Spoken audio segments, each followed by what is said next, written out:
Oh, didn't want to mute it. I wanted to gracefully fade it out. Because this is going to be not really background music anymore. But this is the debut album of Alexander Panos, Nascent. Nascent? Yeah, Nascent. Very cool. But anyway, let's see here. Welcome back, gamers. I'm back with a fun new thing. So let's see. I'm going to pause this over here on this sidebar, and I'm going to switch to the In Love with the Ghosts discography, because that's a little more background friendly, a little bit less bombastic, I guess. But anyway, I have to figure out how I actually do all my things now. So let's do. Oh yeah, now let's see. My audio levels will be difficult to manage. Because actually, I think this should still be like this. Because I got earbuds, and they're actually significantly louder than my headphones for the same like power. So I have to figure out. So I have so many bars still. But anyway. I haven't streamed for a week because there's something that I wanted to work on without revealing it on stream, and then I didn't do it at all. Which was basically, I wanted to do an actual, like, model. Because if we go back to... Let's go to my proof of concept. If you weren't here for a couple weeks ago, what I was spending all my time on was... there's the AI-generated mother, who is, the reflection of the character's memories of her mom. Let's see, my controller is not plugged in for some reason, but okay, whatever. So let's see what she looks like. Oh yeah, I forgot. I already did the new thing. So here's what she looks like now. I'll show you what she used to look like.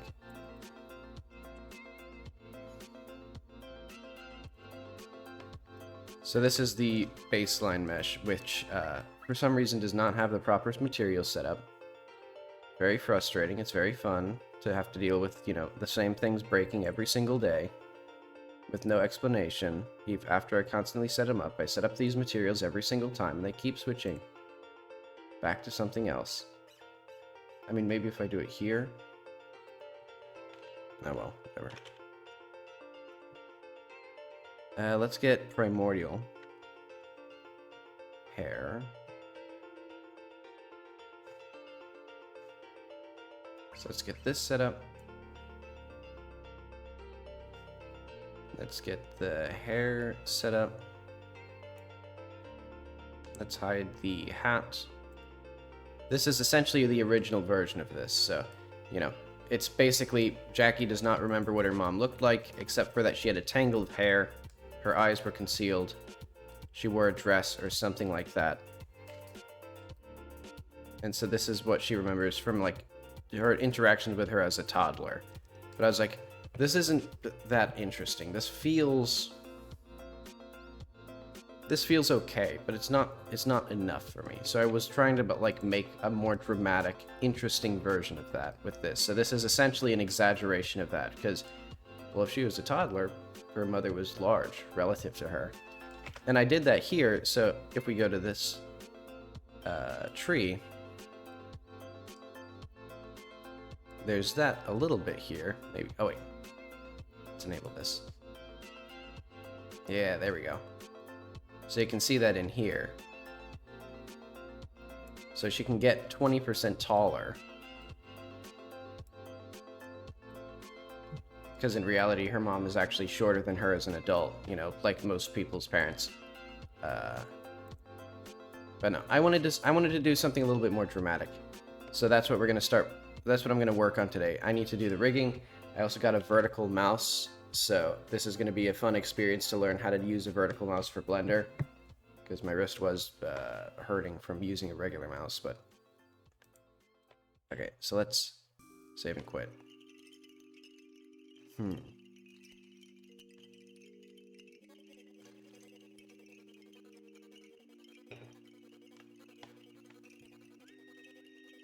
So, okay.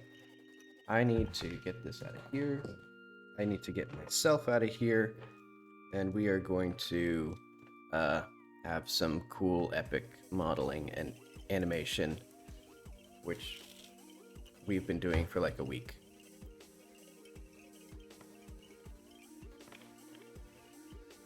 As soon as I set up everything on the sidebar here. There we go. Okay.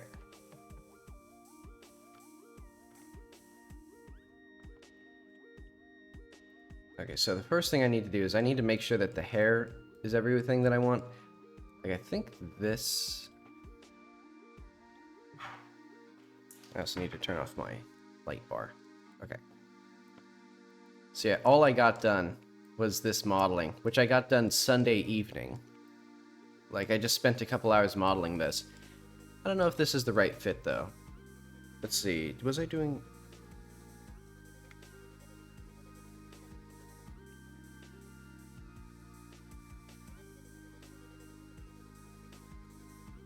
See, I'll pull that up. And as I do that, let's do...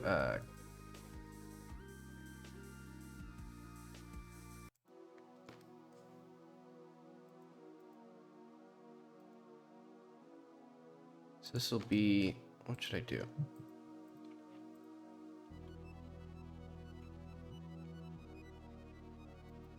I'm gonna say...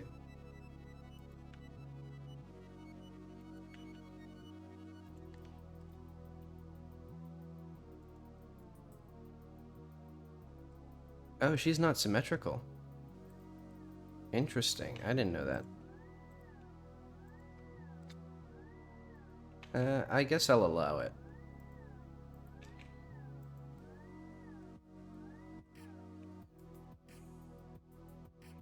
And I don't know if I want more hair threads blocking the hair here, because I basically set this up the same way that I set up the hair for the actual, for the other model, where it's just planes with a solidify modifier. And then I'm going to do UV maps and all that stuff, and it'll be pretty easy. Did I do UV maps? I guess I didn't, because then I would have the hair, like here. But yeah, so I think what I want to do is have multiple distinct character models for things. Where's Krita? What the hell is it doing? Okay. I guess we got it. So yeah, pretty cool, I think a pretty detailed sketch here of what I wanted.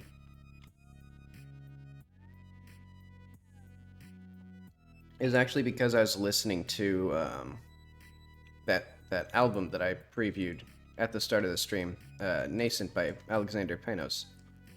Or Panos? I don't know how to pronounce his name. But I was just sketching with that, and then I sketched something that looked like it would fit better than just like, because I don't know. If we go back to Mom,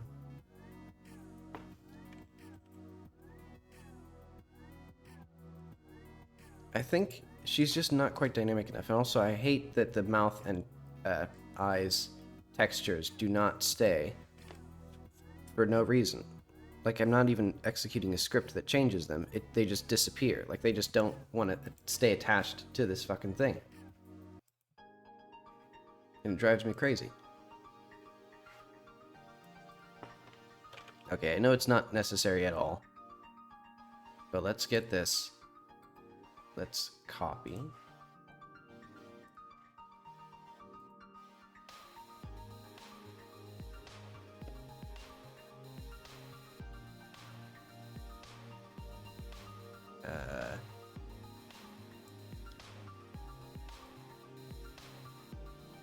So why? And it's like, why oh why? Was I accidentally attaching them here when that wasn't the place? Because there's so many different places that meshes get their materials in this game. Or in this engine. Okay, now it works? I don't get it. I don't know if I did something different last time. Oh well. That's what she's actually supposed to look like. And she looks okay for like regular human characters, but I want there to be more dramatic variation. But I really would prefer to keep it off stream though. Okay, I've been waffling about for too long. So let's do something else for a while. Plus, I'm not quite familiar enough with this mouse to do some modeling and rigging and stuff. Okay, better textures for cool edgy outfit. Make various outfits. Oh yeah, I still need, let's do the actual like, so, because that, I would like that, but it's also a thing that just is strictly improving something that is already in the game, and I tried to make it a policy that I'm not going to do that, so that'll be off stream. And I think that's, okay, 13 minutes in, we're actually starting to work. We need these two hairstyles. And we need these, this outfit, then this outfit. So, okay, let's start with that.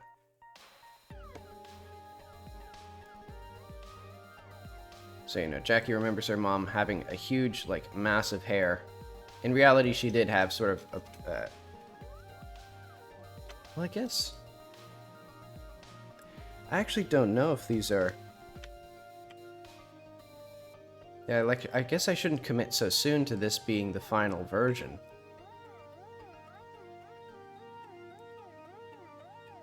So let's say this is...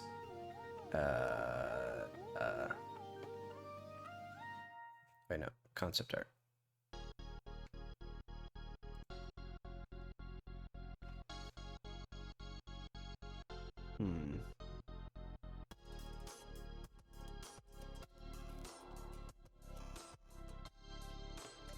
Hair... normal. Oh, I guess, like, hair full or something like that?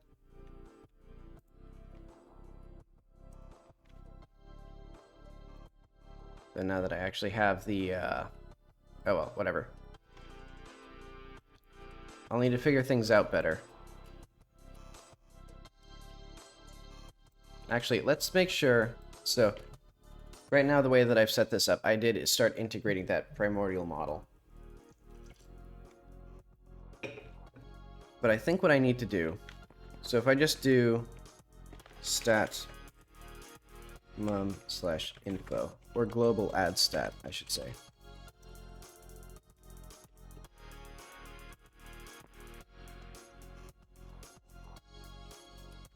Backspace to get out of there. Okay. So if you have any information about her, she turns into like a human. I guess that's okay.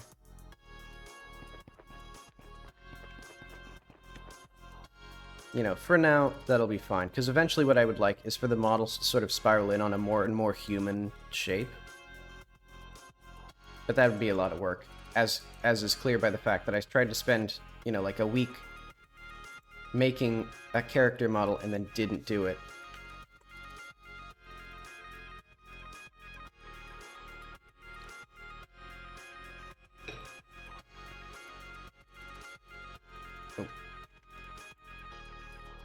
Okay, so let's do like a new collection. Reference. Link from Zelda. So what do I do? I think if I get this one, no, if I get the collections, these two.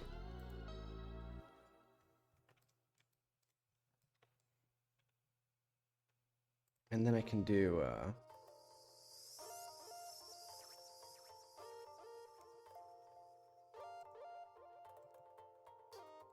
can I, like, unlink different parts? Well, I guess I won't do that for now, but basically. So this is our canvas. And I also need the armature in here. Wait, do I? I don't, actually. Because the hair does not actually,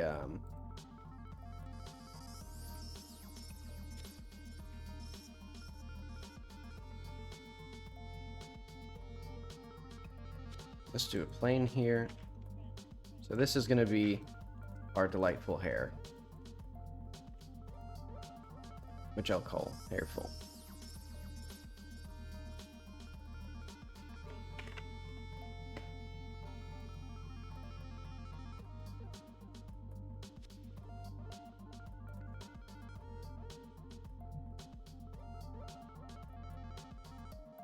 Admittedly, I'm going quite slowly today. It was a slow start, but that's okay. Because I said it's okay. So let's do...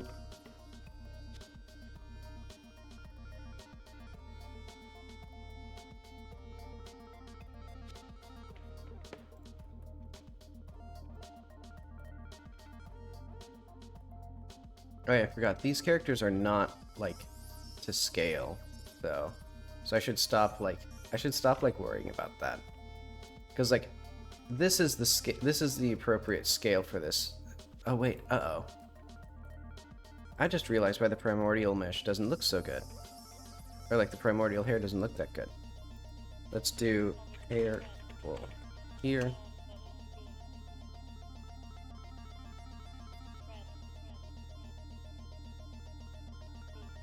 No, that's not the right one.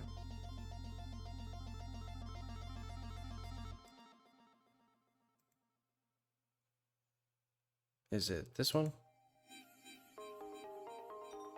Yeah, because let's look at what this actually looks like.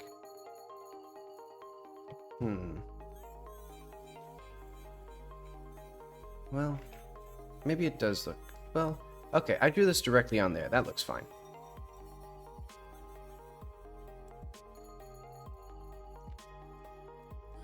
But I don't feel like this actually is going to provide substantially different experience for the player, you know?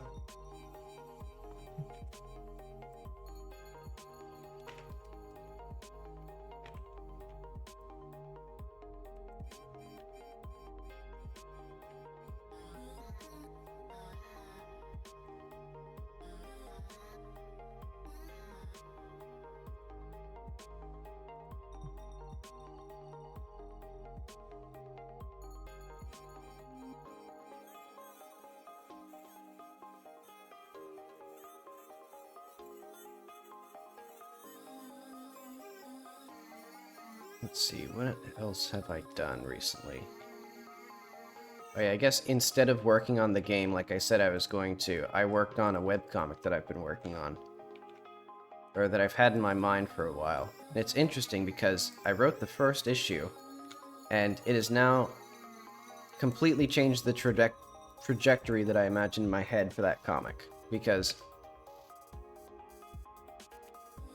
there's a character interaction that I just wrote to fill space, and it's like, oh, this is significantly more like, this says a lot more about the characters in the world they live in than basically anything else in this issue. And I want to explore that more than, like, the crap that I was planning initially.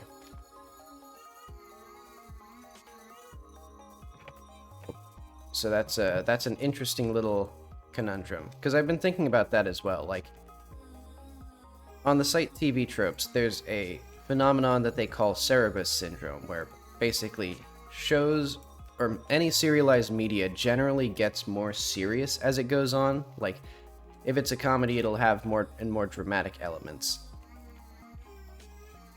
and things like that. And it's named after the comic Cerebus, which was famous for that because it was a parody of like barbarian comics of the 80s, and then suddenly became like this bizarre, like heavily world-built thing with like a bunch of political commentary about like, I don't know, like different forms of feminism and like, I don't know, what womanhood and manhood meant and stuff like that. And it's interesting, but he also was diagnosed with paranoid schizophrenia, and there is a little bit of that sort of energy to it. If you've interacted with people, or if you've seen other creators with paranoid schizophrenia, like, or schizotypal, like, mental illness, like Terry Davis, was that his name? The guy who made Temple OS has a very similar energy to that. Not to typecast all schizophrenic people, because a lot of them, I'm sure, have no interest in computer programming or comics or religion. Anyway, what was I talking about? That's the problem with me. I ramble so much. But anyway, Cerebus syndrome is basically just, I think, a more general phenomenon where in serialized media, it takes a little bit for the media or the story to find its like emotional core, I guess. Like, and it's not necessarily a serious thing, but it's like, you know, what is the sense of humor for this show? Like something like Family Guy or The Simpsons has now sort of set on a routine, for better or worse. And like that is like the emotional core of the series. You know, after like interacting with the world and characters for so long, the creators sort of get an idea of what they want to do with it that they didn't have before. And I think a lot of times people are disappointed by media as it goes on because they had a different idea for what the emotional core of the story should have been than the creators. Or the creators started with some particular idea and they found something that they would much prefer to work on instead inside of there.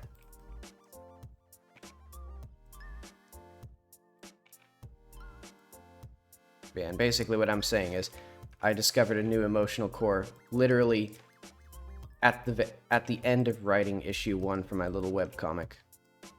So now I'm going to go through, or now I basically have to go through the entire script for the whole thing again and throw everything else out. Or I guess not even the script, the outline that I made.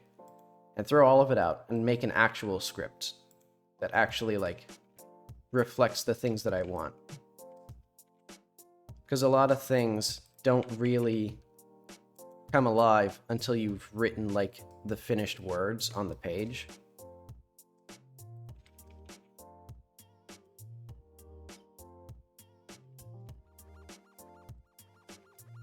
Let's see. Maybe all of that makes sense.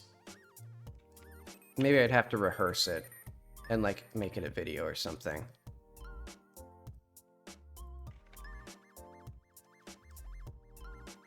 Because I do go on very long tangents when I don't, like, have a script that I'm reading from.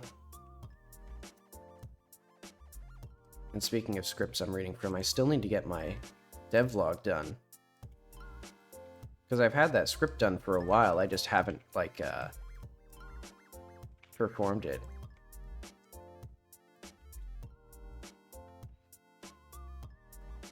Like, because now that I don't have my streams on my main channel, people might be worried that I'm dead with how little activity there is. Because, like, oh, what did I do? What did I do? What the heck did I do?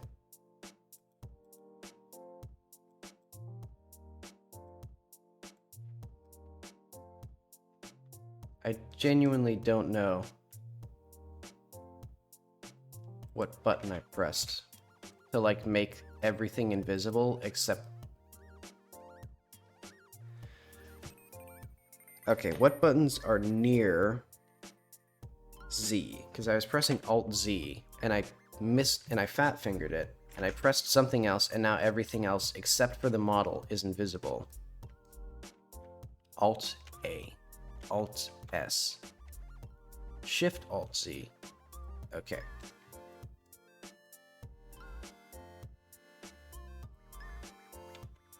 That's still my biggest gripe with Blender is the please permanently fuck up what I'm working on buttons that are all over the place.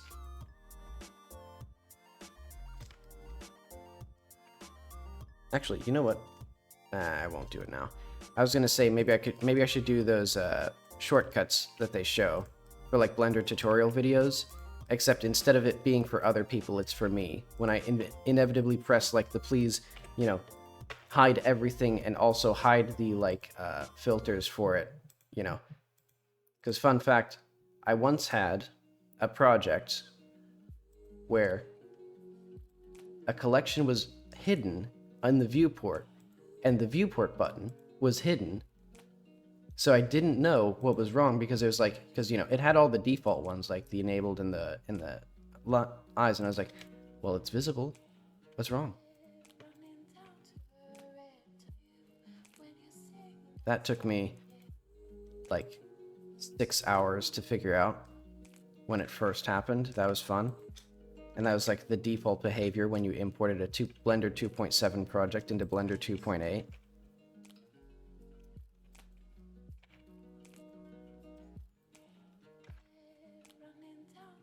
Anyway, like I've done many times before, I hate my tools.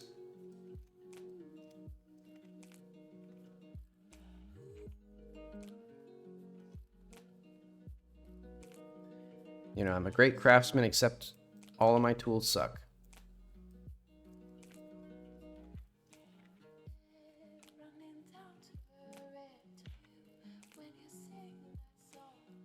Okay, so I guess this is gonna go down like this. Let's just throw this in here. Let's see.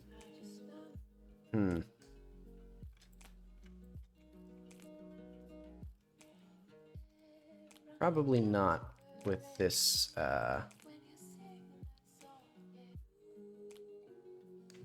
I could just... don't like that.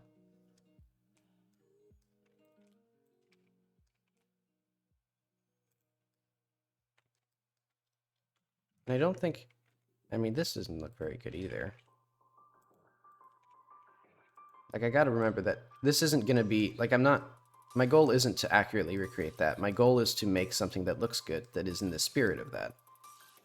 I don't think this is very good.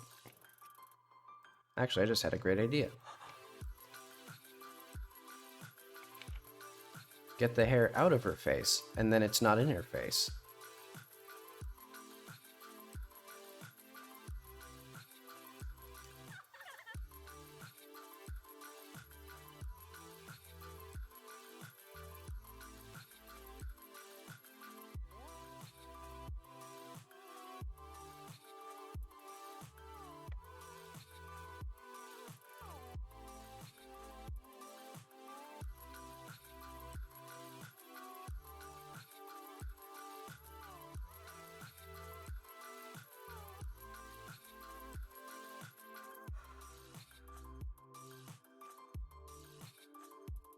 Do I need this as well? I think I should do the same thing here, where I just do like the, and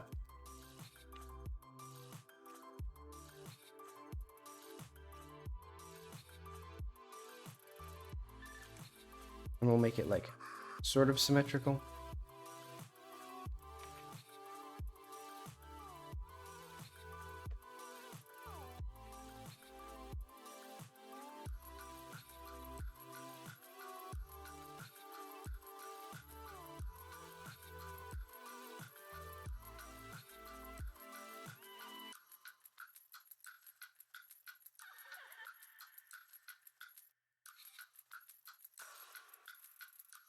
Let's see, and one of my big issues with designing for this, or working on this game, is that I get way more excited about systems and tools than I do about content. So I have to figure out how to get in the mindset of just making, like, content for this game.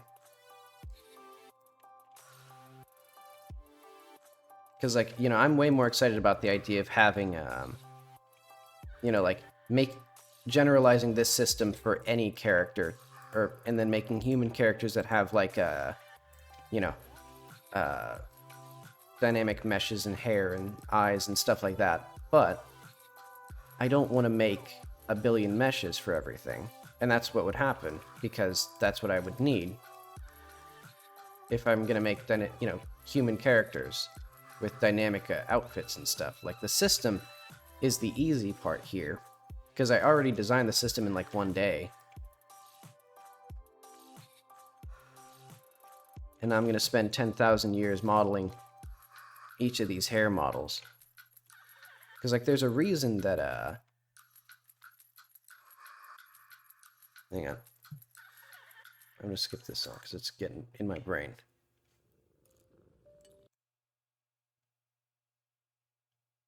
Let's see, let's go for one.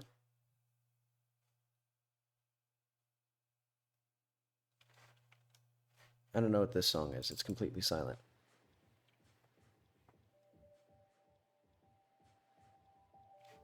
Okay.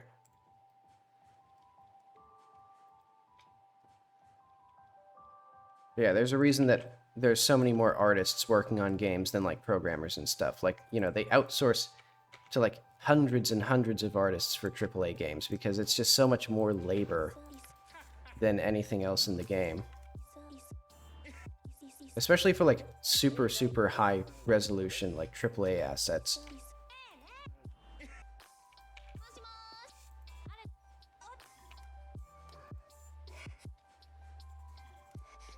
But even if I had a budget, I don't know if I'd want to hire other people to work on the game.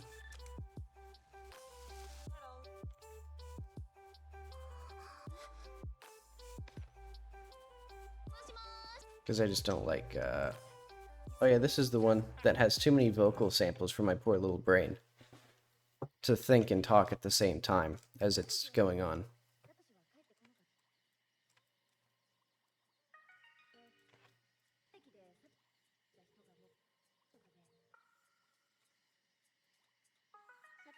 Yeah, because what I could do, I've been thinking about, is maybe for every side quest, I make some sort of system. You know, some sort of mini game, or like inversion of mechanics, or some sort of visual thing.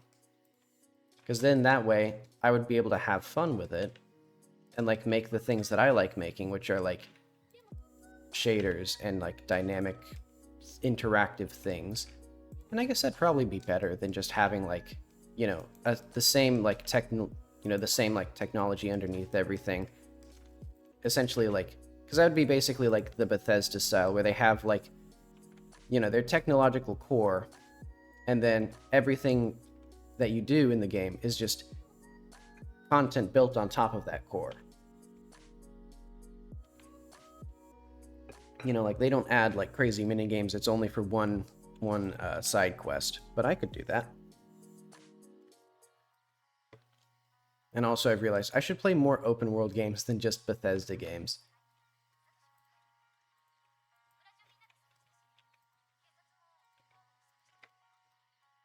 Like, I've played actually, like, not that many video games in my life, and it's kind of an issue.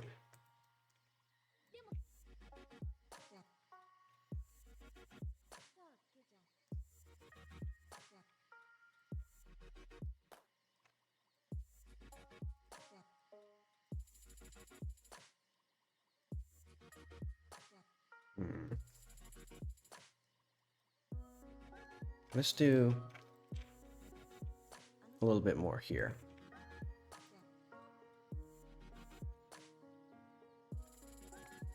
Oh, right, there's gonna be, like, gaps here.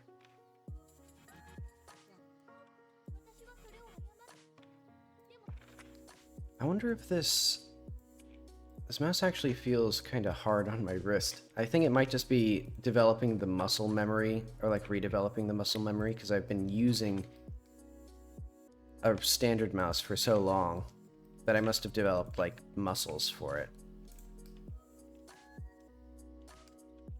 But I do think actually this vertical grip is almost certainly going to wind up being better in the end.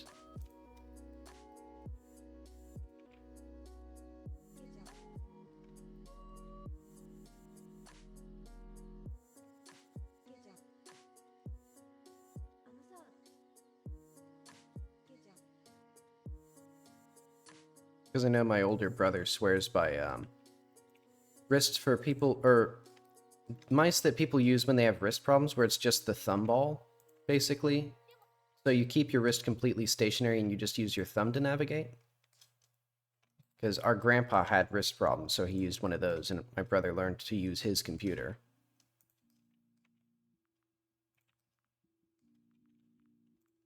Okay, let's do that. That's good enough.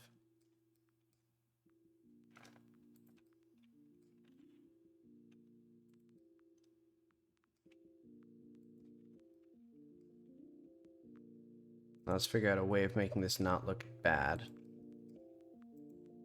Can I put... good enough, whatever.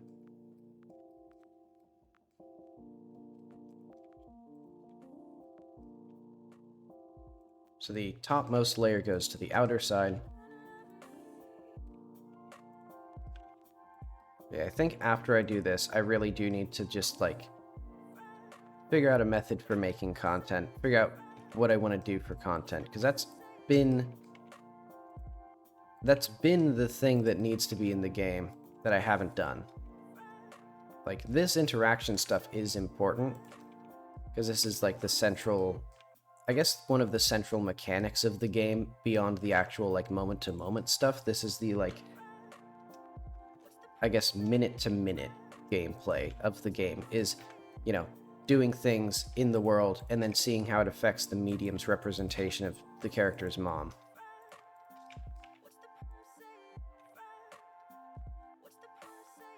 But I really do need to put more into than actually taking that and making stuff with it.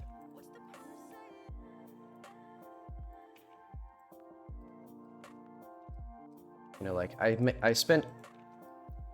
Because I wrote, you know, like, robust scripts for a different project. And it's like, I should have figured out how to make that for this project. Oh well.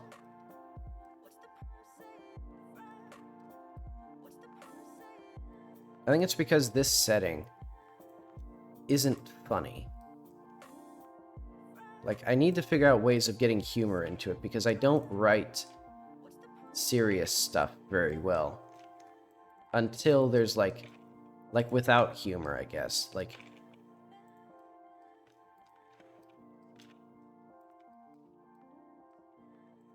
so I need to figure out ways of injecting some humor into this world, because that's going to be, I think, the missing link for me.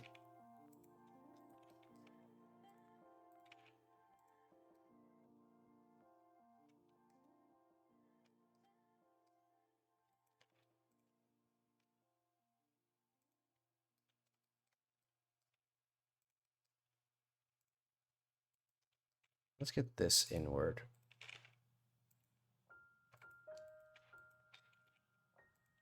Alright, I don't need the lullaby.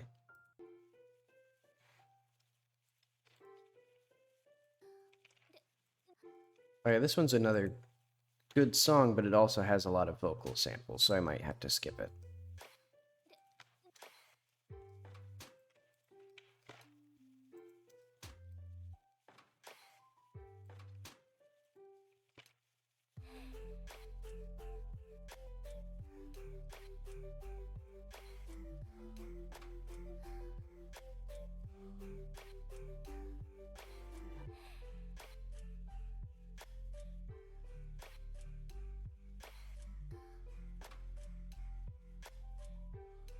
Let's see, let's pull... This needs to be, like, furthermore.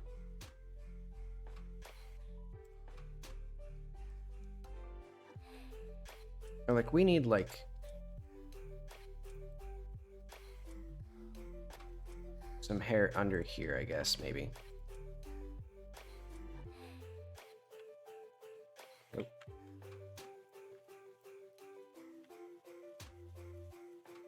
So we need some stray strands here.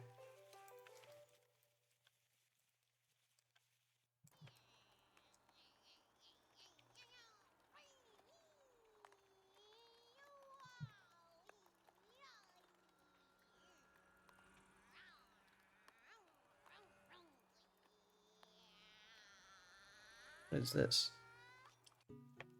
Skipped.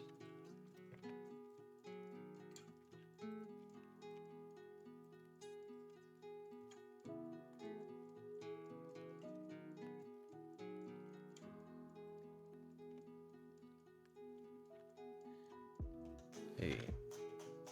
You know, now that I'm thinking about it, there's a side quest that I've wanted to do that has sort of the things that I was talking about. Like, I would need to create new systems for it. And they'd be pretty crazy systems.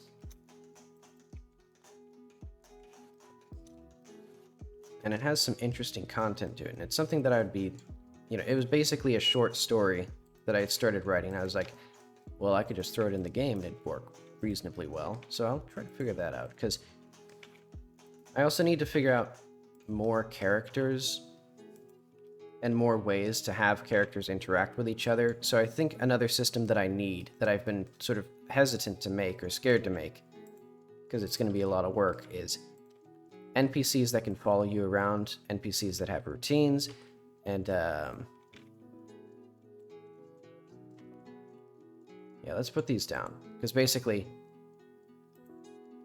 so let's close out a V3. I don't know if I'm going to actually even have a V3 release, now that I'm thinking about it. There's so much stuff that I want to do. But okay, I'm going to say, do I have routine in here? Or like schedule? Let's search by title. I don't. Okay. Oh wait, maybe I do if I... Okay, I do have NPC schedules. I think that's going to be a can ship, but would be ashamed, because...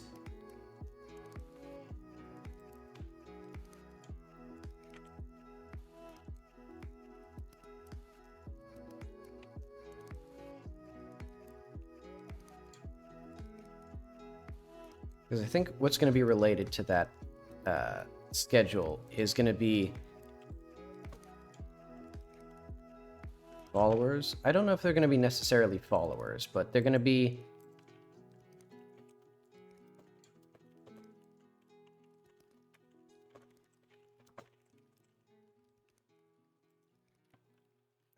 feature, I guess. NPC? Let's do that.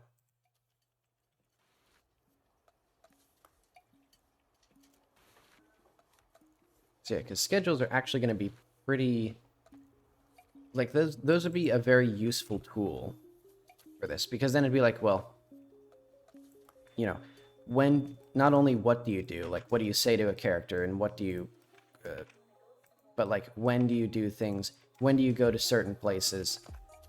Like, I want there to be interactions that the player can discover, and I want there to be interactions that are useful for, like, essentially puzzles. Because I remember a little bit ago, a chatter and I were talking about Outer Wilds, and the fact that I wanted more interactions like Outer Wilds, where if you know what to do, it's easy. If you don't know what to do, it's very hard to discover it. But you could theoretically discover it through just aggressive experimentation.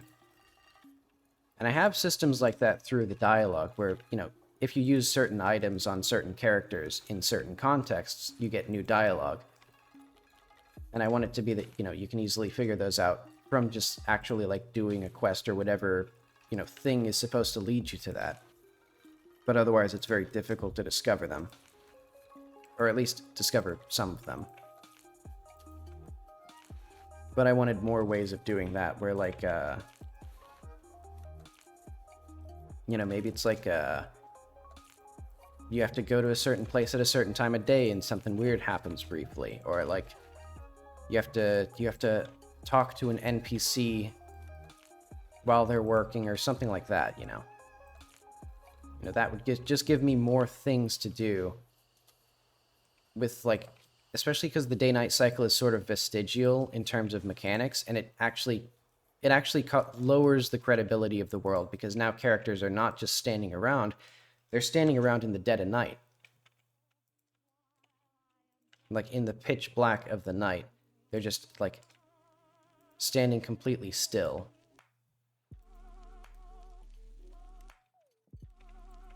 So if I don't do something where, like, they go to bed, it actually makes the world less believable. And that's another thing I've mentioned a couple times. Like, there's like a... if you have fidelity in your game, like you make things that are higher fidelity, it creates the expectation of that fidelity everywhere. Like, the fact that Jackie's face is fully modeled gives players the expectation that it's going to be animated, for example. Which eventually I'm going to do, but for now it's not. So it's a bit more uncanny than if I just had the completely, like, drawn-on face that she used to have. So I have weighed over, you know, if I don't want to make the animations, I might just unmodel her face and make it a flat plane again with the drawn-on mouth. And I mean, that would be compatible with the current system of, like, the sprite eyes and sprite mouths.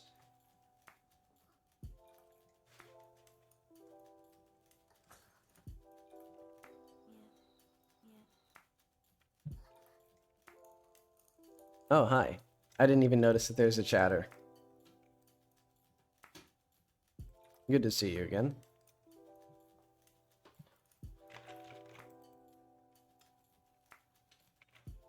I've been rambling to myself about this for a while. See, so do I want... I guess I want... well, I guess this is fine.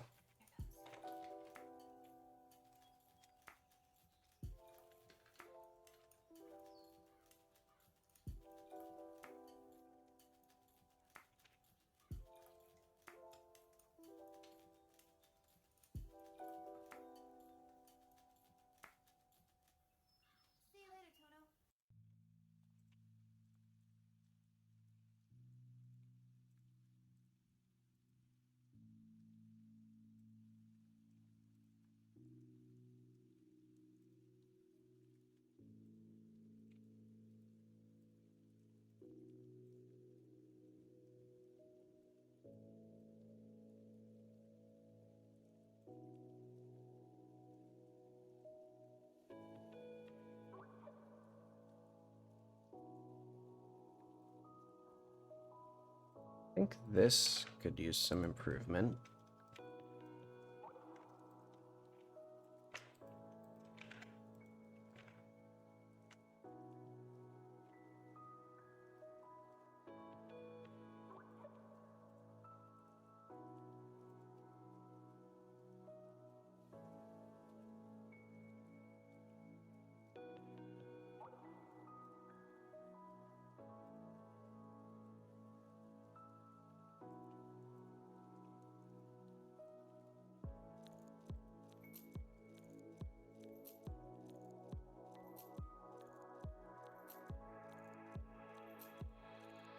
Actually, I want this hair to stick out.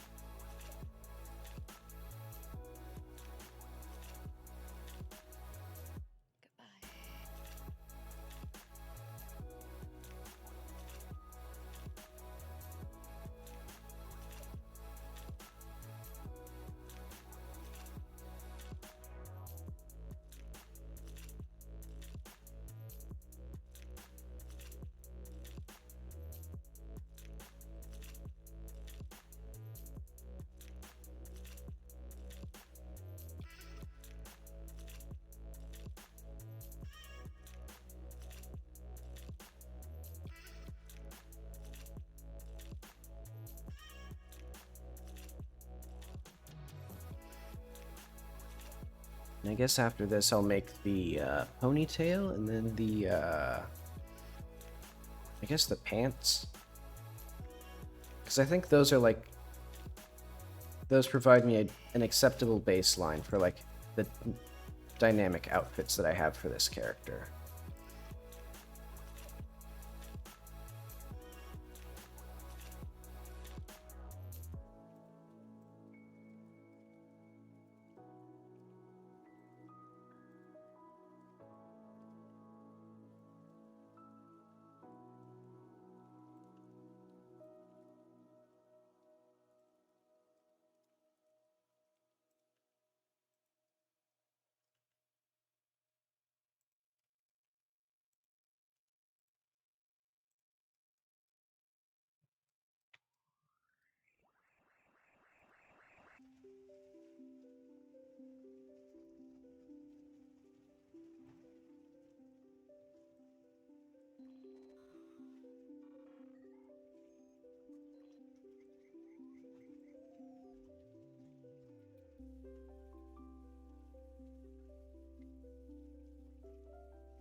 I need more like interesting strands of hair. Strands of hair. Why do I keep saying thread? Oh, I know. I'm thinking of threads and strands. So yeah, they're strands.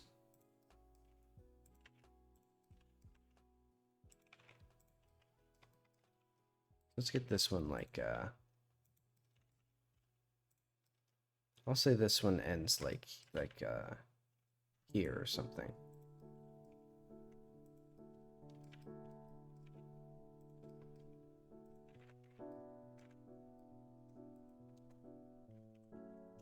Okay, so now I'll show the magic trick that I do for this. Let's do amount of faces. Mark sharp. And then do normals. Ta-da. And there's a big old bald spot right there. I'm pretty sure.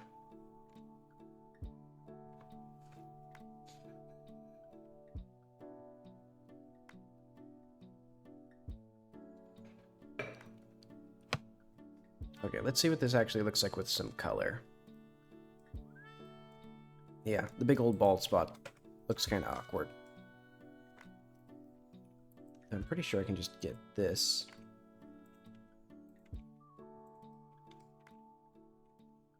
Oh wait, but that's not a thread going this way.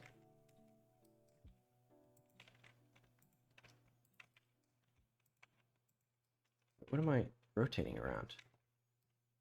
Oh, okay.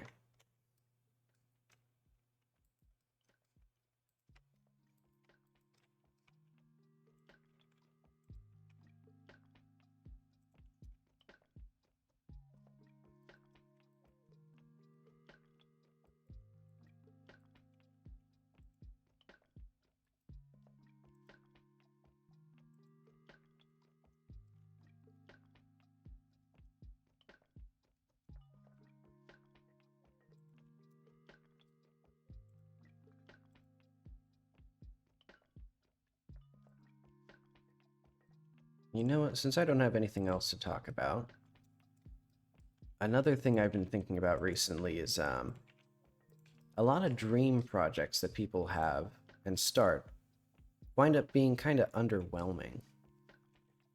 And I was thinking about why that is. I actually posted this on 4chan's Co board, because I do browse Co. It's like my vice. You know, some people smoke weed, I browse Co on 4chan.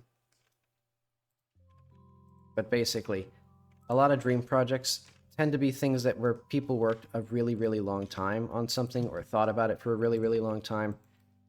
And they kind of can often be sort of underwhelming and uninteresting, I think, to a lot of other audience members for like several different reasons. But I think the big one a lot of the times is the author changes things a bunch because they're getting bored with their own idea. Like they're changing it around and stuff and like redesigning things or like retooling things, not because they're trying to make it better for an audience, but because they're trying to make it better for themselves as someone who has been working on the same project for like 10 years or whatever. And so it gets weirder and like more convoluted and complicated in ways that wind up not being interesting to an audience. Because like, I think it's like being too close to a project, like forgetting that the people who are going to be looking at it are people who haven't heard of it, have no idea what it is, and don't care. Like, you have to make them care. And so, if it's being, you know, retooled essentially for only an audience of one for the creator, that's fine unless you want an audience of more than one. Like it's commendable to make what you want to make and not care what anybody else thinks. But part of that is that there's no telling that nobody else or that anybody else is going to like it if you don't keep the actual audience in mind. And then the other thing is, you know, like, well, I guess I'll give an example. So like Cube World is an example of a game that was developed for a really, really long time. People liked the initial idea, like the early demos. And then when it came out, the developer had essentially worked on it for so long that they got bored of their initial premise and started doing things like having this strange progression system that people didn't like and a bunch of other things essentially that they were adding more or less to keep themselves entertained as they worked on it. You know, in the same way that like when I was new to making music, I didn't really think about the fact that listening to the same piece of music over and over again for like a week straight means that it's going to sound really cheesy and like cliched by the end. Like it's like, oh, I've heard this melody before. It's like, yeah, the like 1,000 times that I've played this exact song as I was working on it. But I wouldn't think about that. And instead, I would like start adding new elements to it and like removing repetition, which is not a good idea in a lot of music. And I would wind up making my songs worse, basically just for my own like brain to be satisfied with it. But it's like, I'm not making it for myself. I'm not like, if you're making things for yourself, that's fine. But if you're not making things for yourself, if you're making them for another audience, you have to just just not overthink it. Like, don't overdo it. Because you can literally overcook things. Like, that's the best analogy that I have. Just overcooking the things that you've made. Overworking the dough. Well, overworking a piece is a well-known problem. Like, you know, just adding things and adding things and adding things until it's a chaotic mess. So that's one way that dream projects will wind up being like not good for the audience. But another one is that they kind of mistake their own attachment to the project for something that the audience will notice. Like, oh, I've worked on this for 10 years and it's like super important to me. And it's like, to the audience, it's like just a cartoon about like a boy and his dog or something. Like, it's like, oh, this is my childhood dream to make this cartoon. It's like, to the audience, it's a 20-minute video that they saw on YouTube on their phone.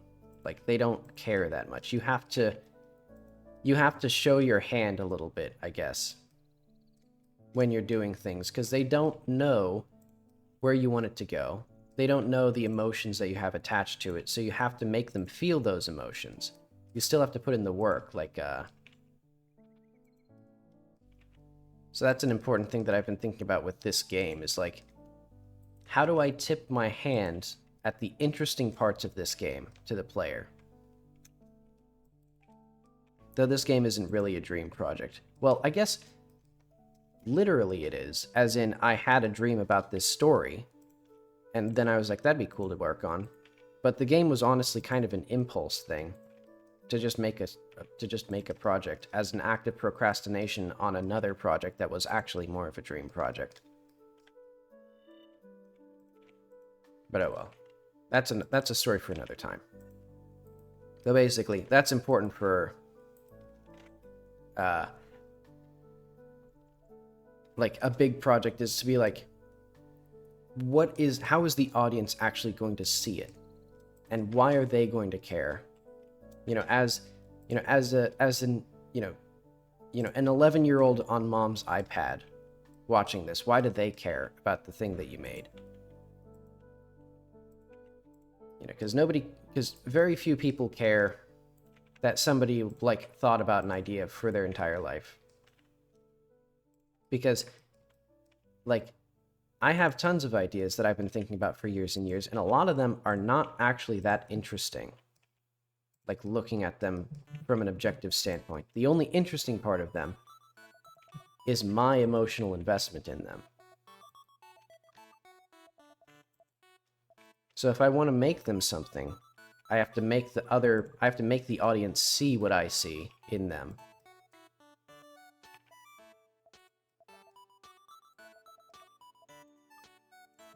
And I think a lot of like the example that I think of that is the show Monkey Wrench,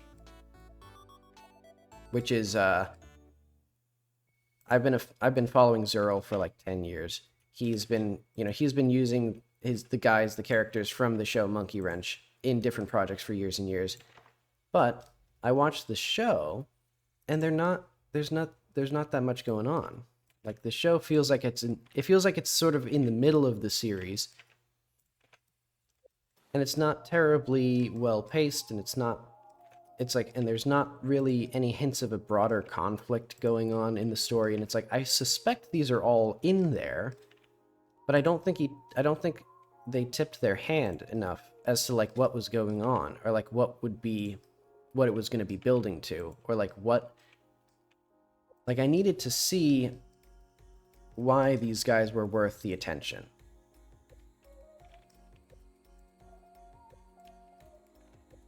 You gotta make me care. My stomach is growling. I don't know if it's the tea.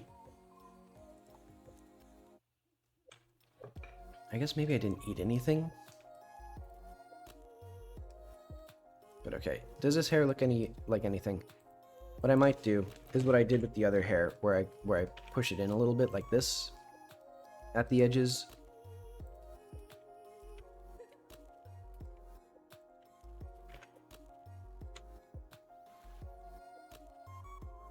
And then if I push this in a little bit, Kind of as a pear-headed shape. Or, yeah, pear shape.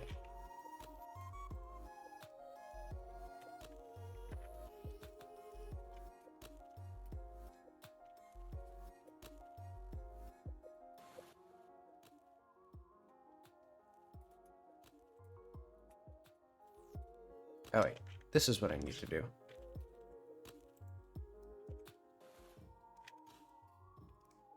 Okay, so does this look like enough hair to me? I guess for now it's fine. Okay, so now what I need... We need an armature.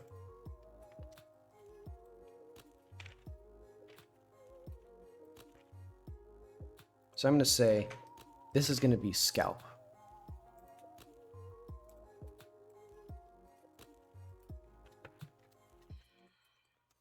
Oh.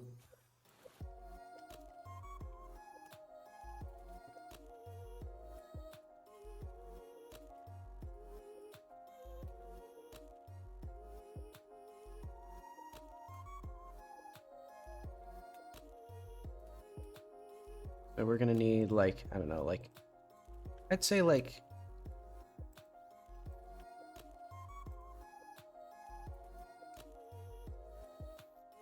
several bones.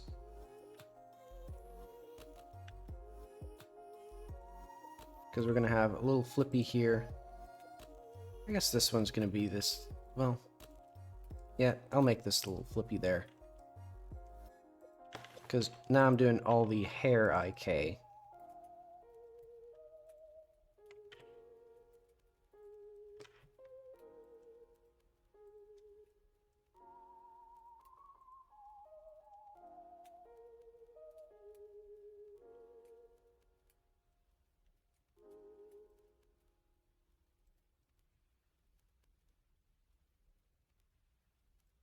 Yes, should I do multiple? I mean, I don't know if that would actually, like, benefit me very much, because I want it to be... I don't want to listen to this one.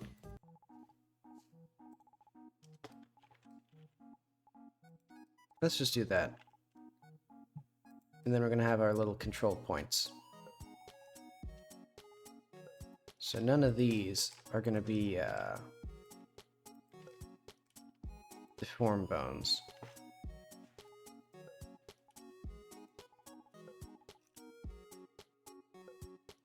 Somewhere in here.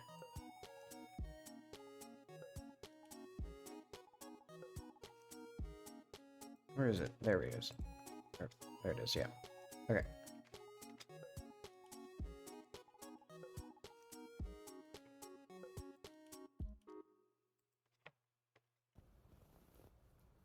Okay, so I believe all of these, yep, all of these are properly set up.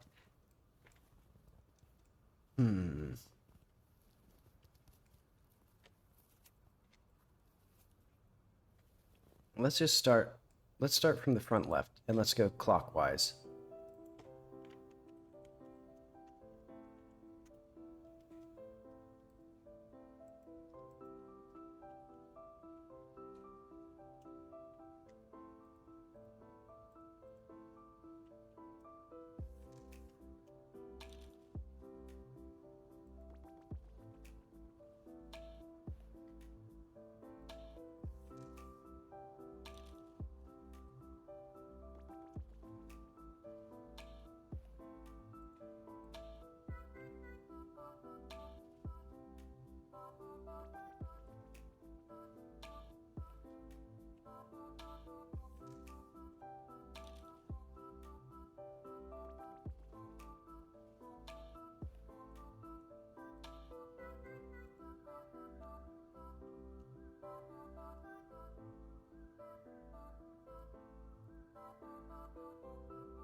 Oh wait,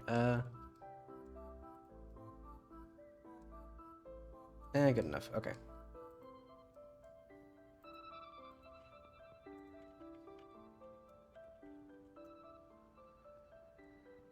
It'll be important that I know, that I can keep track of which hair is which, or which bone is which, because, oh wait, let's do...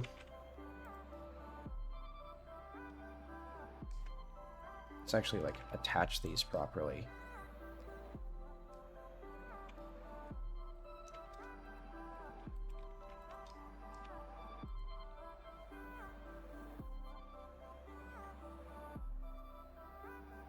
Actually, now that I'm looking at this,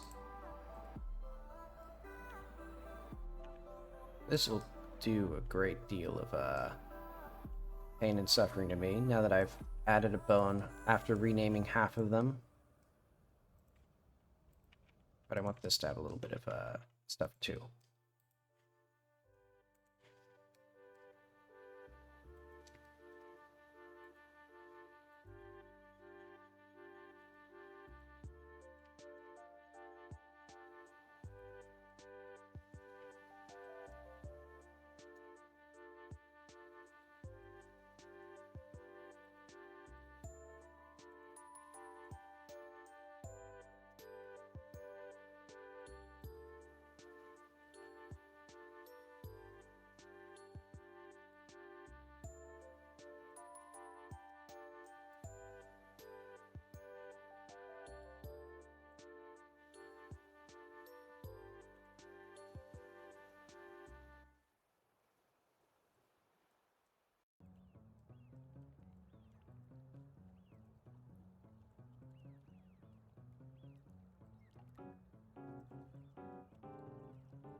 Okay, now we can go through all of these. So these are the control bones, so they're just going to be... Because I need these control bones for the IK to work properly.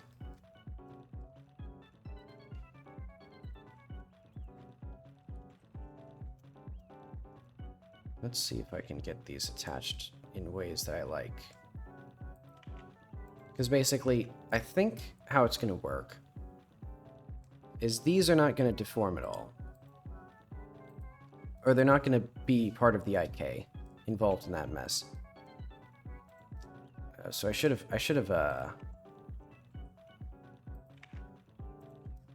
let's see, maybe here. Actually, right there. That'd be good. And I'll do the same here. So before I do any deformation, let's just make sure that I know exactly what I actually want with this. There we go, good enough. And then,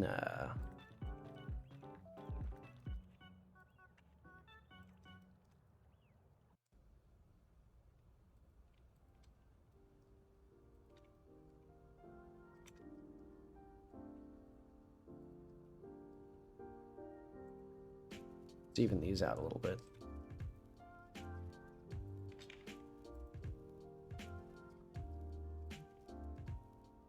And like I should have got a little thing for this one.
So what's the hair here? So this is hair 08, so this is going to be hair 09.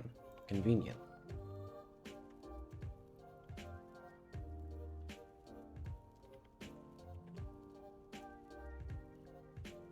Okay, what else do I have to talk about? I wonder what my... So, because I was talking about dream projects, basically. But yeah, there's a lot of like, hey, this is my dream project.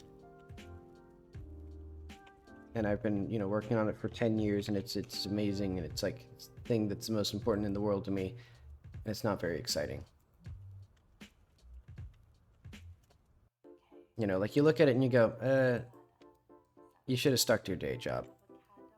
Like, not to be mean. But yeah, I think it's a lot of the times people, you know, get stuck in their own heads about these things. Of like, its importance to themselves. And they'll get focused on like the technical execution of things. Like, oh, it needs to be like a full and proper RPG video game to really sell the idea. And I need to you know, practice for 10 million years to get good enough to make it. And it's like, no. Make the thing. Like, just make the thing. Like, you're gonna have better ideas later. After you've actually, like, you know, made your thing. Like, that's probably been my biggest regret creatively, is that my tendency to be like, oh, I'm not good enough yet to do this thing. I should do something else, which is not making the video game and not developing the skills that I would need to make a video game.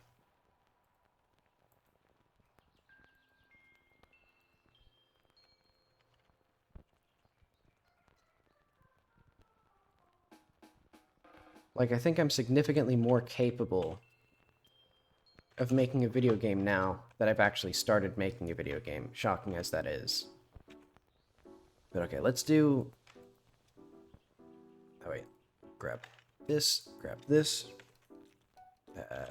armature with automatic weights. Let's see how this looks.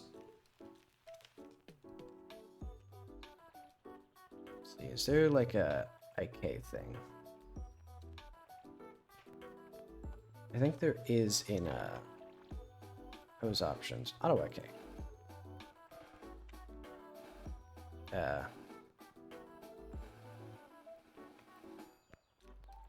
How do I control the auto IK? I don't know how. Oh well.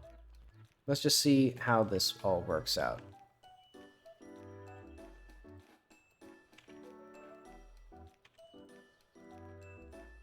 Because I think it seems pretty reasonable to me. Like, we have these little frills, we have these little frills.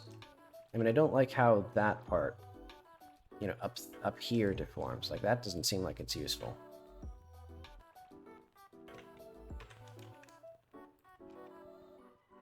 Like, I like that this, like that, deforms. Okay. I'm gonna say that is what I'm gonna have. So let's do an export. So I think it's hair? Yeah.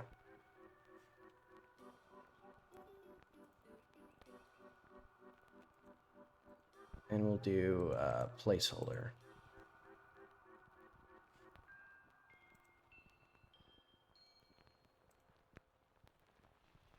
Yeah, we'll do... Yeah, visible active collection. Oh, there's no action. Oh,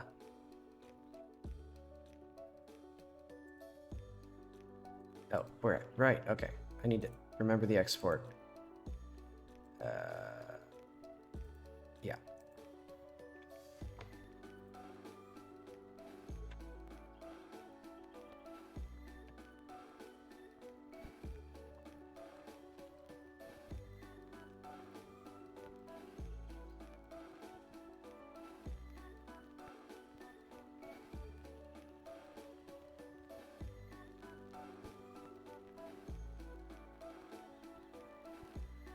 Identities? No. Outfits. Hair. Full.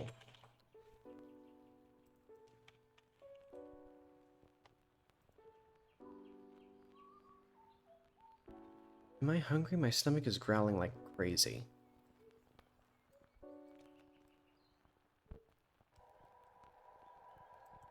But it's like, it's weird. My stomach doesn't usually growl.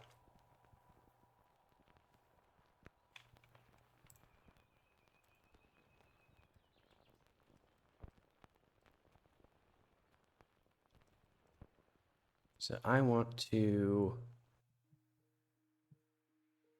What I want? Well, I would like if this wasn't armature.001. Whatever. Let's set up my hair IK again. That's the wrong one. This one. An absolute nightmare to set up.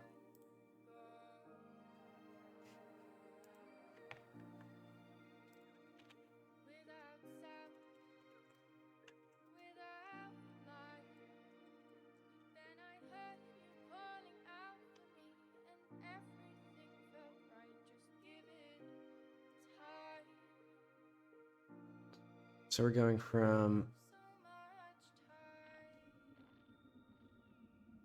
hair. Where's hair? Just hair. Oh, maybe it's only... Okay, so we have mid hair 01 to hair 02. No, C hair 01.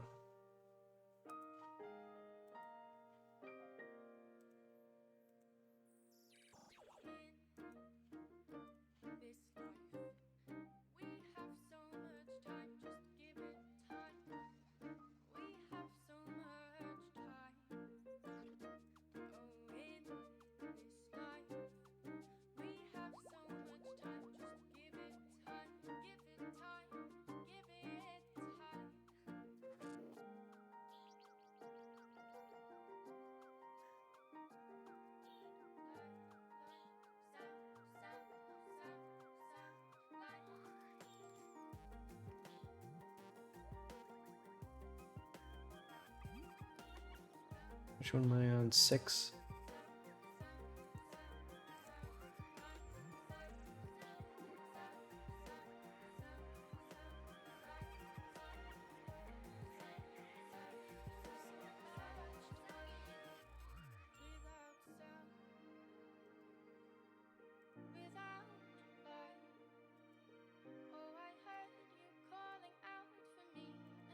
Oh, oops.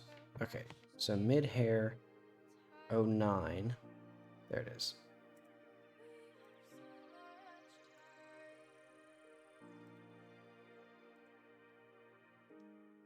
I guess I'll do scalp. Wait, uh-oh. Do I have a C scalp? Oh wait, no, I don't have a C scalp because that's not a scalp. Okay. It's mid bang and then bang. Or C bang. Okay. Is there anything else that I need? I don't think there is. I think it's the 9 things and then there's the scalp. So let's do skeleton IK scalp. Oh wait, no. Not scalp.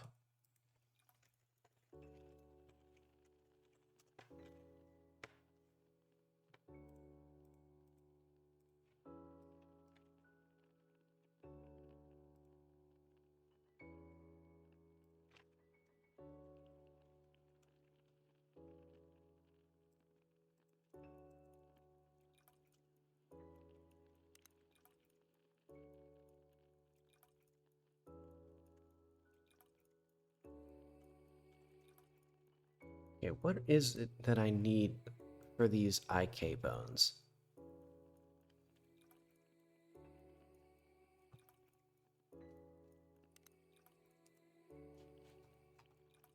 Like, do I need these bones? I guess I do, actually. But okay. Because these are going to be, like, the hair ends. Like C hair 01. 2. Maybe if I can find it. I don't know how to count to 2.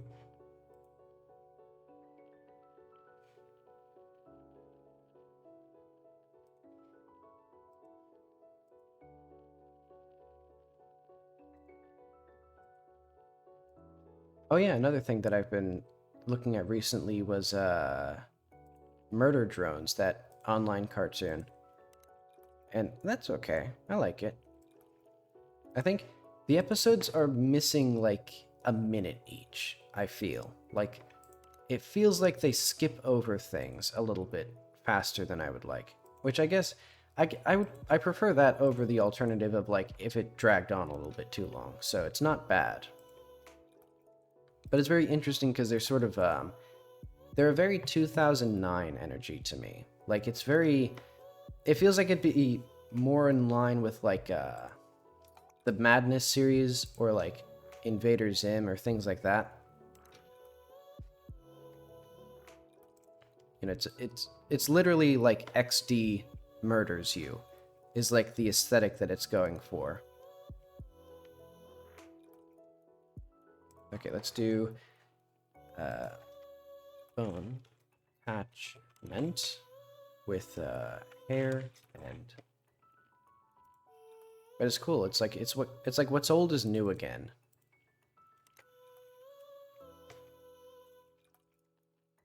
Okay, so let's get these out of here. Well, let's not have them there. Let's have them.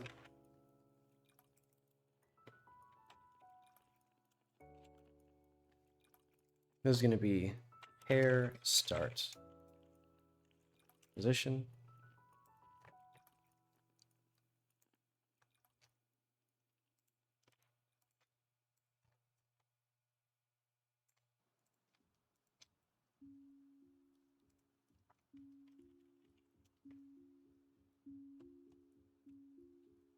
And then let's do a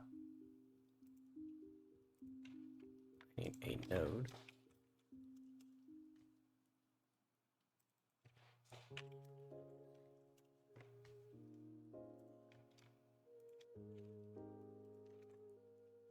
And let's get the script from here, or maybe, well, maybe not.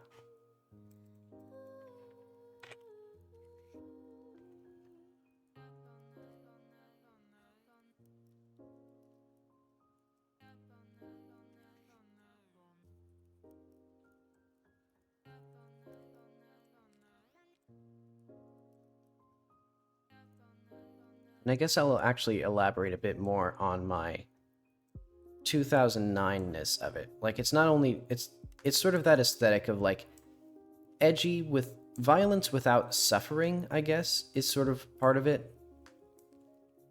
Like cuz the characters get killed and bleed a lot and stuff like that, but there's never really any like grimness to it. It's more just a goofy thing. Let's get the skeleton in here. The hair mesh node. The IK break. Huh.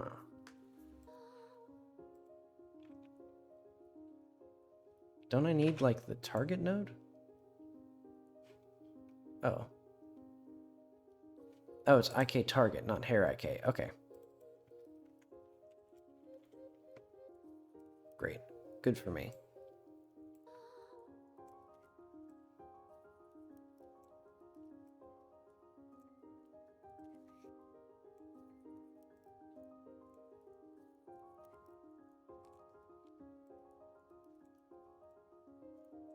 Oh, and also the fact that the show is mostly silly, but it has a lot of lore stuff that isn't fully explained, and like the mystery is sort of what's going to happen with that.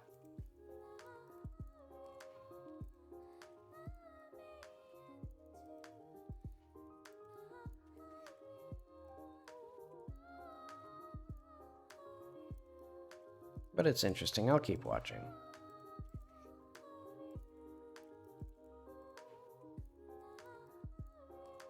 See if I watch.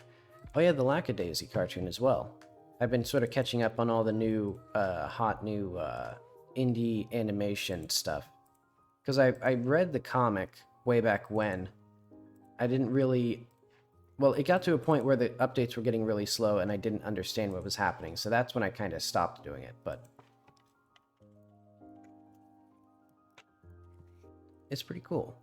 Like it sort of. I was curious if it was going to justify its own existence, and it really did. Like, it was super good. Where's the hair IK script? Oh, there it is. Okay.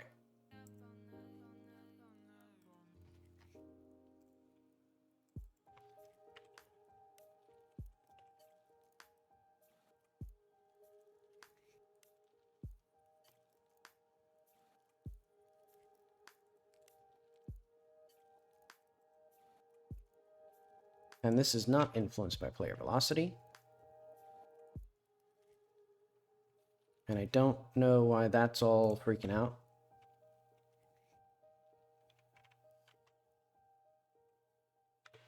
Okay, so now we can get this hair in here. Why is it so, it's just so annoying with that. Okay, what am I doing here? Oh yeah, this was the commentary, or my notes on writing the issue 1 of my comic, that basically reflecting what I said. Alright. But I don't want to spoil that, because it basically talks about that. Eventually, someday, I'll get that thing done.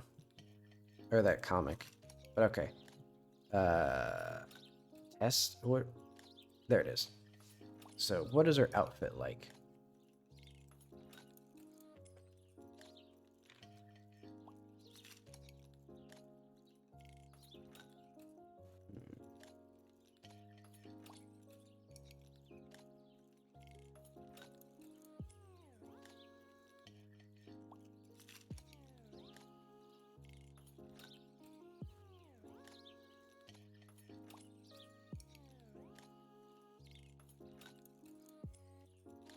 Okay, let's see if this works. Because now we have full, or hair/full.tscn. So let's go here. Let's see if it looks any good. Because I may need to fiddle with the acceleration and stuff.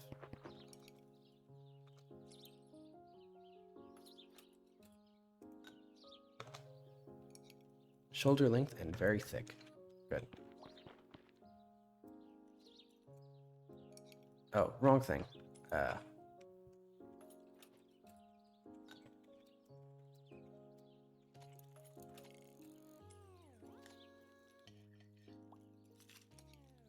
Yeah, so I'll need to either not have that spooky thing, or that leaves something to be desired, I think. So what exactly does this mean for me? What does this say about the economy?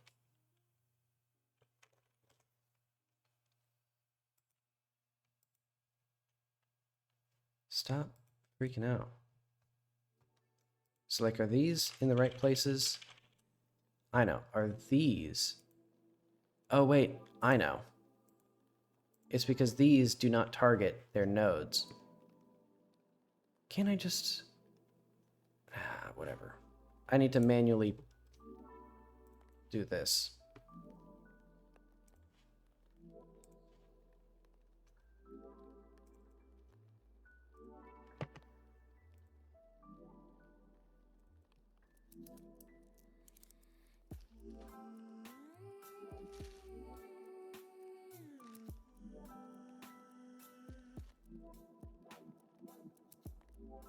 Very interesting using this mouse. Also, something that it does that I didn't even appreciate was it's almost frictionless with my table,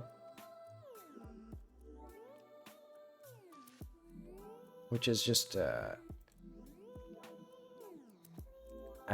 was something that I had to get used to, because there's so little resistance that I was accidentally overshooting things very easily, and I'm still kind of like getting used to that. Okay. So let's try this again, now that they actually have IK targets.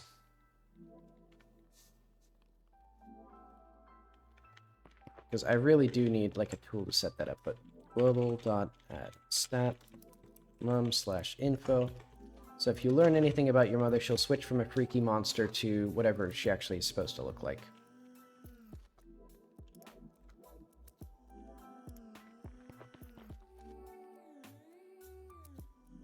Okay. That looks better. And then I can actually do the UV mapping for that. Wait, let's also... I think she needs less acceleration here, so let's do...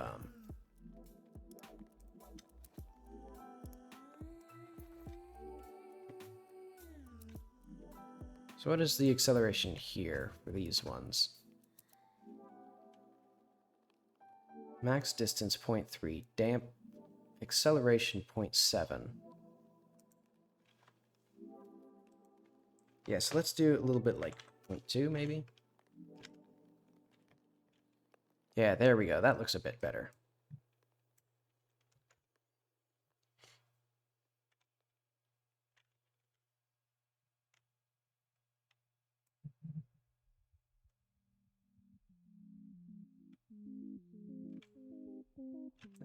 I could do... Oh, wait, no. Maybe it's, Let's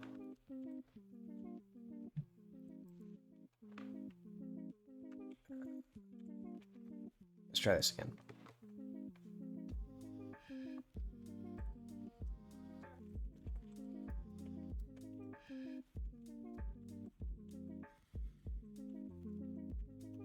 Yeah, after this... Or after I get the rest of these outfits done, more or less. Well, I should fix this. I should fix the dress, and I should fix the walk cycle as well.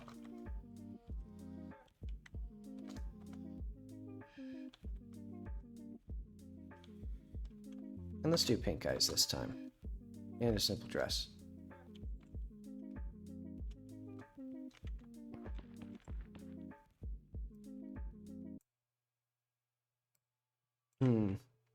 I know. The front of her hair. Well, how do I fix that? I guess maybe I can do... So which one of these is... I think it's like 2 and 3? No. It's 2, which I'll do... Let's do a bit more acceleration on that one. And then it's like 8 or 9?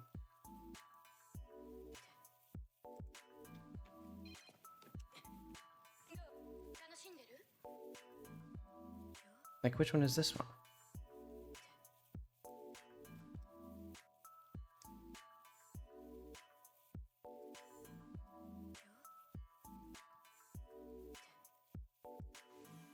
Hang on, I need to go back to school.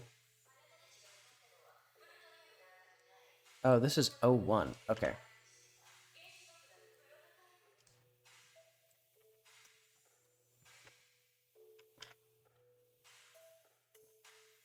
There we go.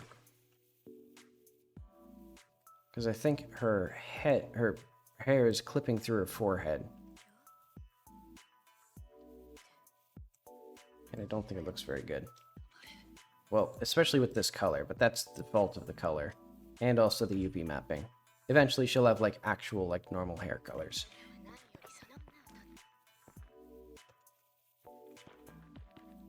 Okay, let's see this again. I don't know if this is actually...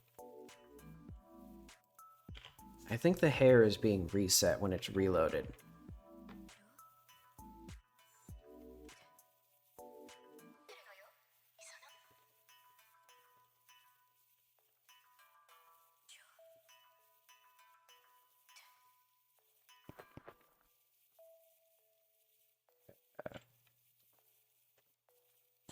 Oh wait, no.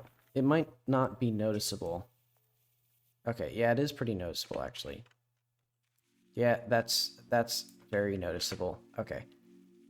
Her, let's get rid of this.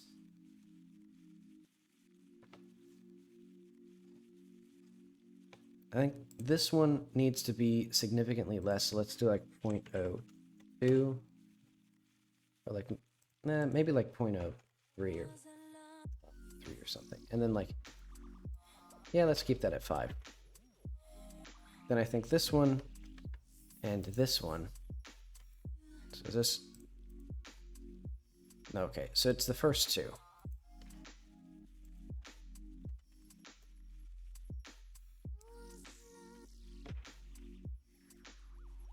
So unfortunately, with the way that I've set this up, maybe I just need to weight paint better. And like, remove any influence of this bone on these vertices, because that would be the real ideal solution here.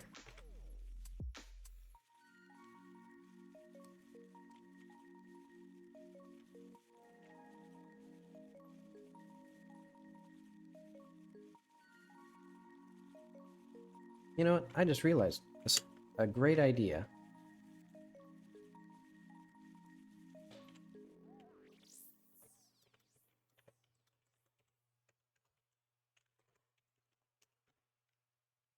Oh wait,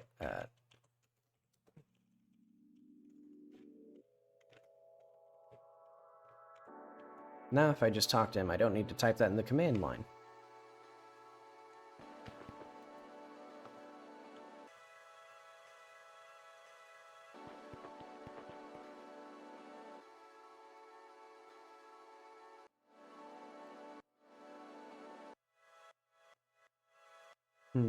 I think I need some like internal hair that is not influenced by these at all still.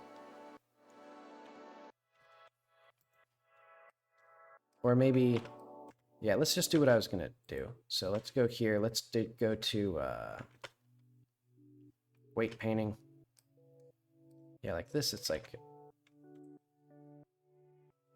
yeah, can I do like? There we go.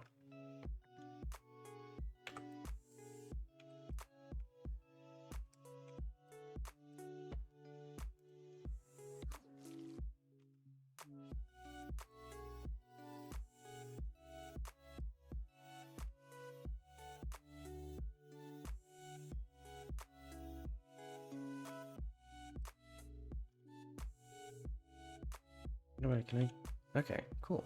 I can do this.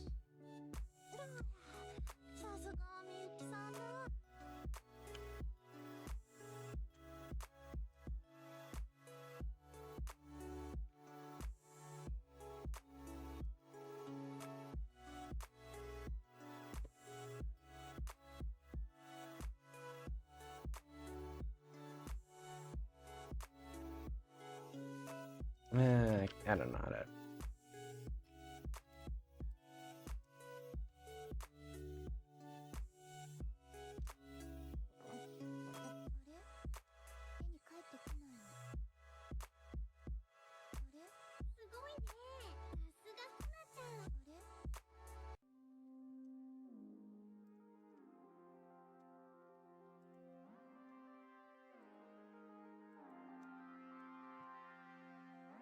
Let's. Oh wait, whoops. Let's remove these.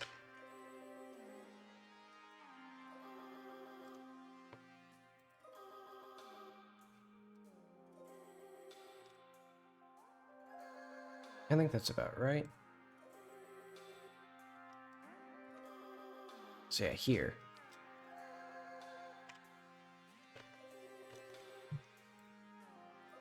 We need this here.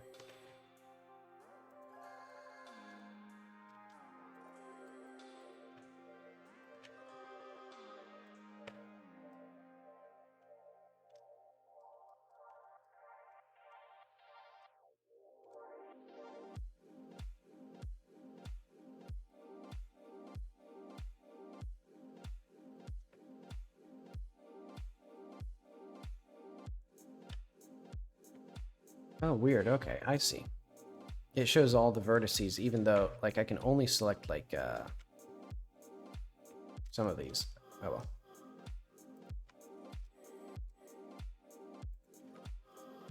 So, yeah, like, here as well. I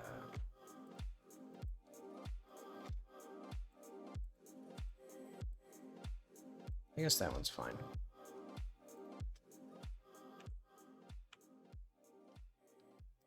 So I need to, like, I guess I'll just draw. So yeah, we need no influence whatsoever here. In fact, let's just go here, remove them. Boom.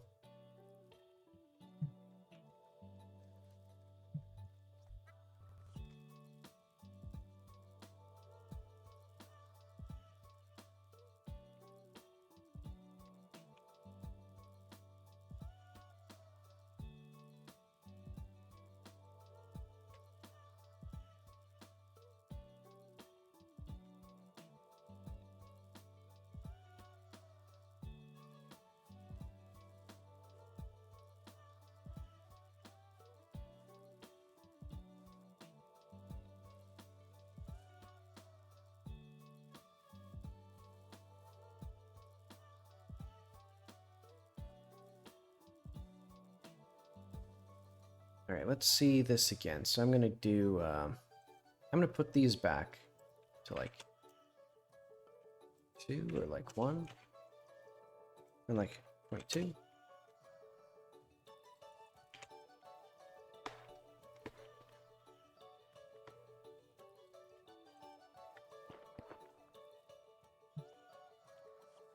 I can't think of anything specific, and she had shoulder length. Cool. She right there, and I mean it's freaking out a little bit.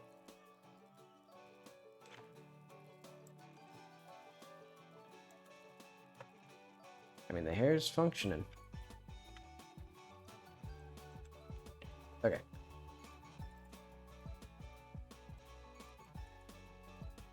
Let's go to the UV editor.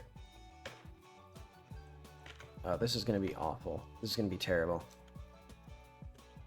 Well, nah. It will...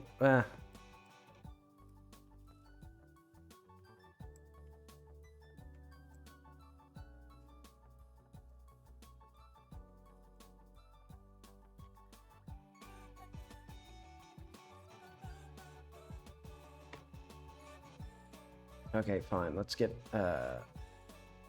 material.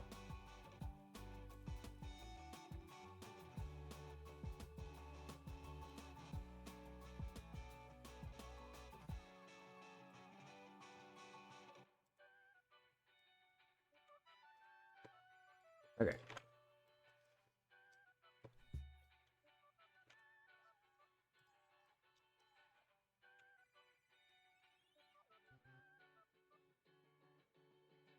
What?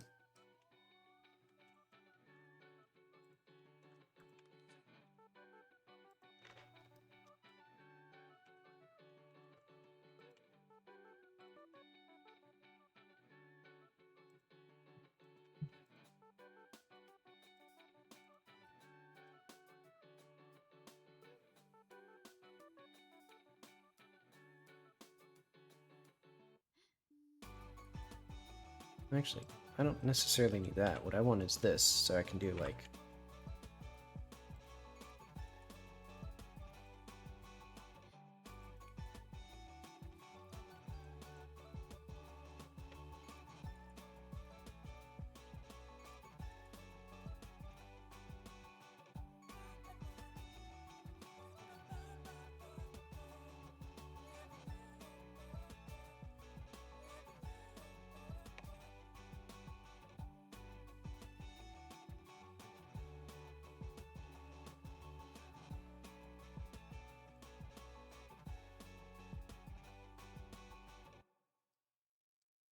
Soon I'll slightly rework this texture to actually, like, not hide so much detail.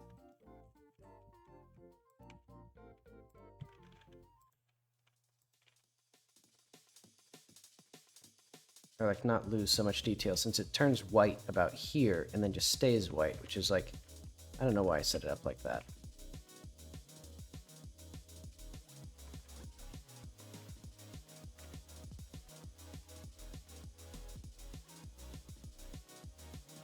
Also, this would be way better.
Okay.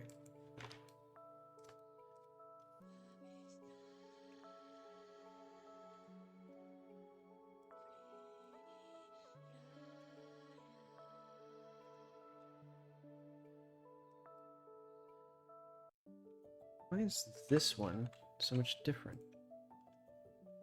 Like, is this... Like, this one feels like it's, like, way brighter. Or way darker, I should say.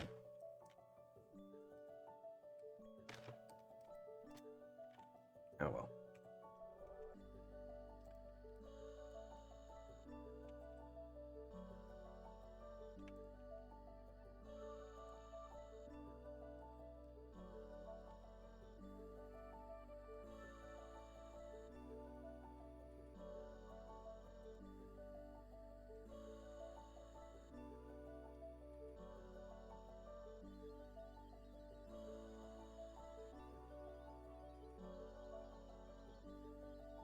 Oh, I know what's causing the strain. It's because this desk is about 3 inches too high, so that my arm has to go up to reach the mouse. And so the fact that it's slightly higher, because it's a vertical mouse, putting extra strain on my shoulder. I was wondering why it was just so uncomfortable to use. So I think I do need to eventually get a new desk, which is unfortunate, because I just got this desk, like, when I first set up this apartment. Right, let's also get this. Should be a little smaller.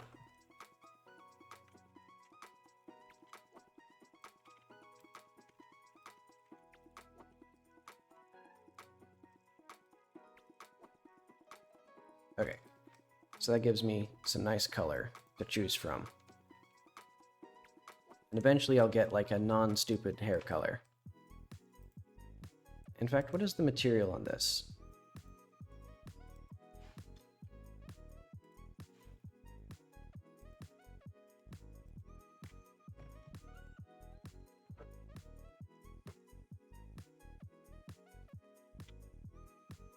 Because I don't need them to use, like... Because she's not going to think of her as having ridiculous hair color.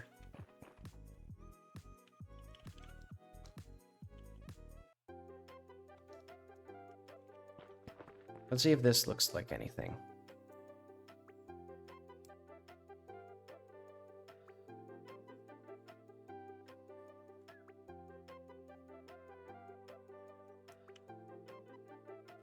That looks okay. May need some eye color, though. But alright. So this gives us now another hairstyle. Sort of, probably. And soon I'll also work this out. Because I think what I'm going to do is I'm going to have the hair be black here. So it's like there's just a strange shape in front of you. And then there's going to be the faint... There's going to be like an eye in here. And it should be probably closer to you. An interesting fact, or an interesting thing is this feels bigger. Or it makes the room feel significantly bigger. But if we go to... So I may play with that perception of space, but basically if we go to here... Oh, I need to activate.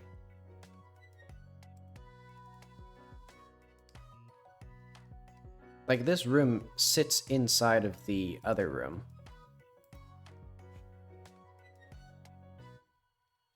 Did it, yeah. But it feels a lot bigger. Like, it does not feel like you're, like, 6 feet away from that thing in the, preview there.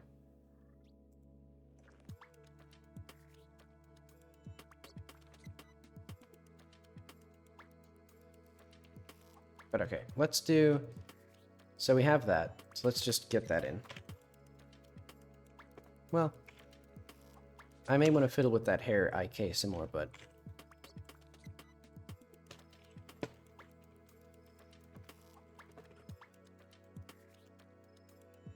And then we'll do,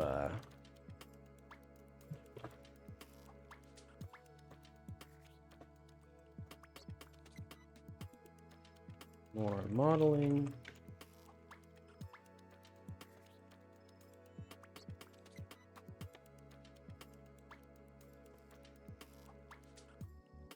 Okay, so I guess the next one. Got that one, very cool.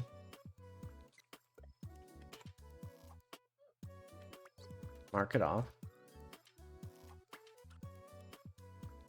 So, a ponytail. That should be okay.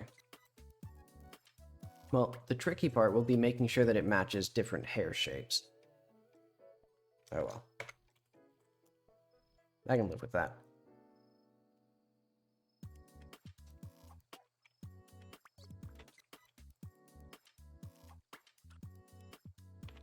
Let's do,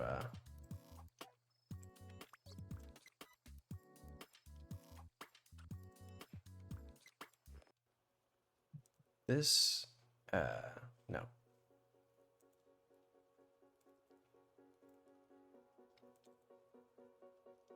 So we need bone shapes and, no, these two.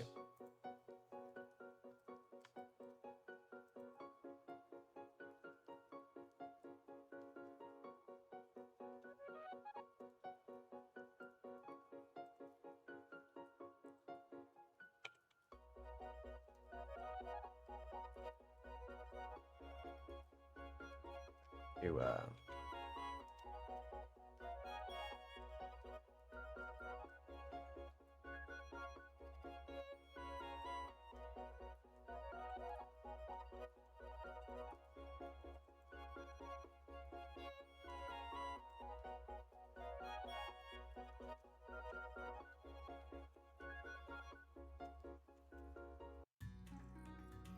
okay.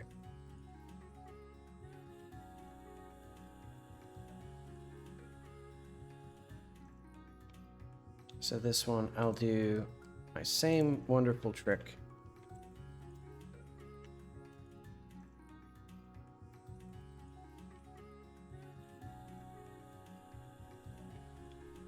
And this one should be easier, because there's only one IK, which is really nice for me.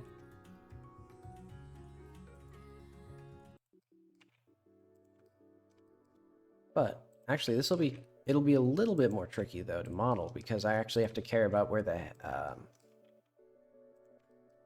the hairline is. So I'll have to... I guess maybe I should first start with that, like...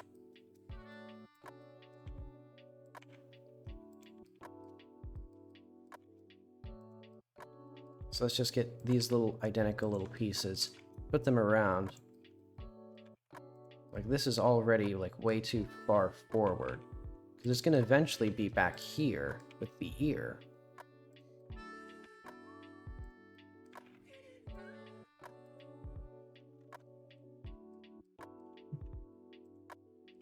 I guess maybe I could look at, like, how actual people's hairlines work.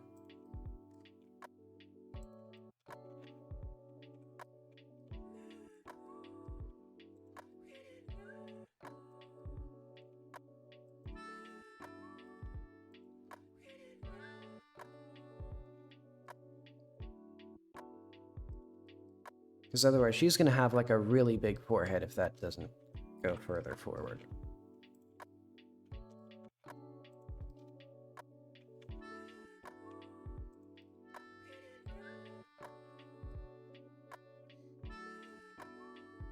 I guess for now, I'll make this a mirror modifier.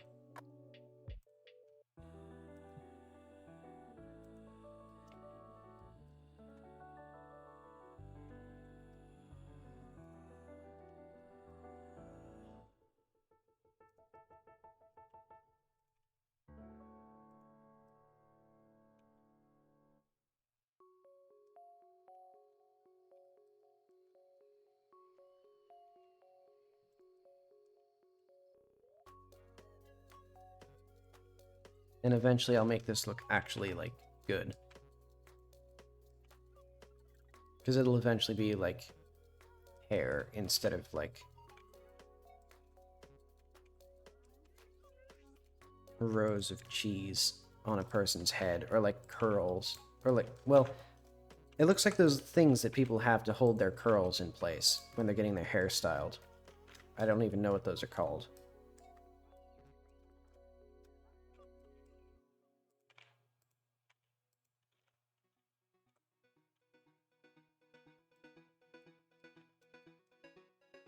Hmm.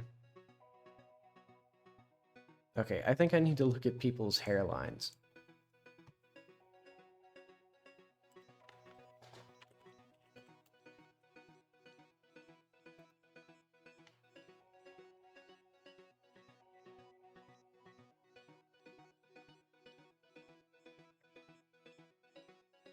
Hmm.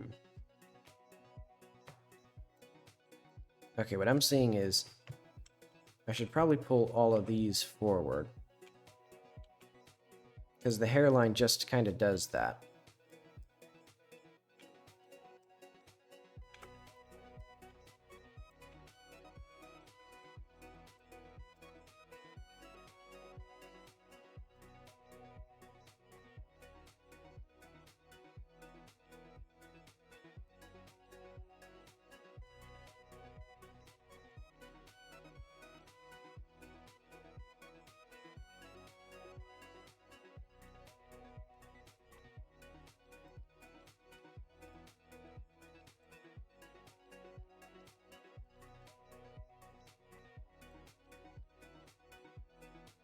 Try to get all of these sort of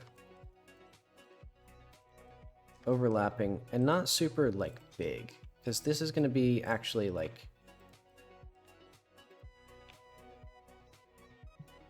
a reasonable amount of hair. So let's merge these. Well, actually, do I merge these? Let's clip them.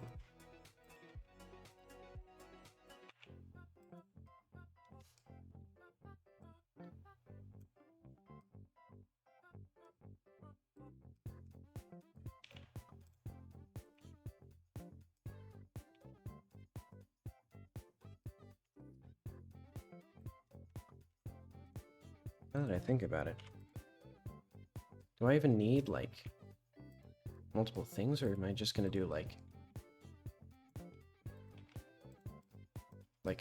a little bit of variation? Well, I don't like that. No, I want these to be separate thrands.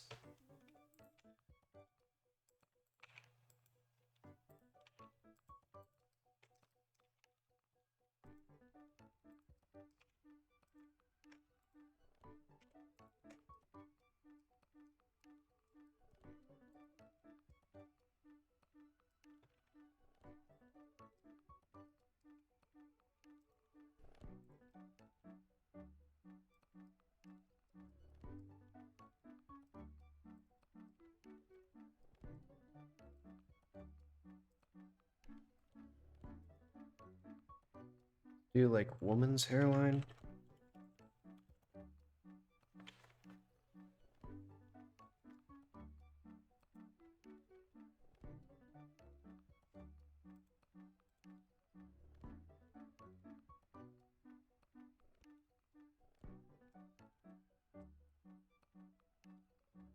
Okay, I need sort of S shape.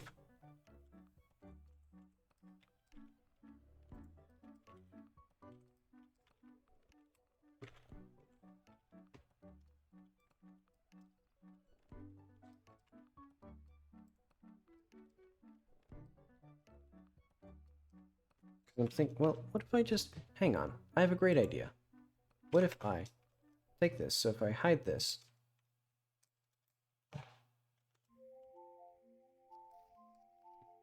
if I eventually can figure out how to pan, rediscovering my ancient art. Okay, let's see if my tablet works. It doesn't. I don't know what the point of having a USB hub where I have to constantly unplug and replug in every single item of the... Oh well, whatever.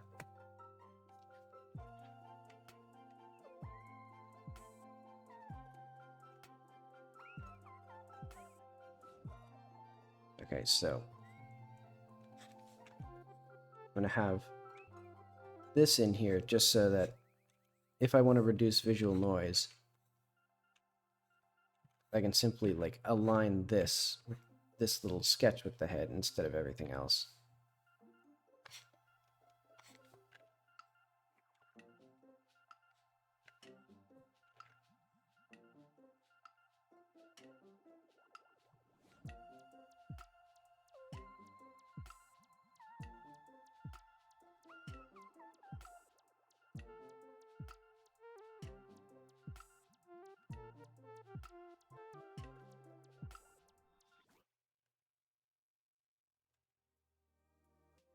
Okay.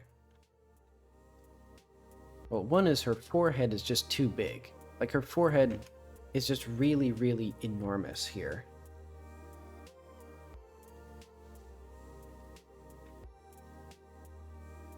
Like, I guess I haven't fully appreciated the fact that, like, it's too big.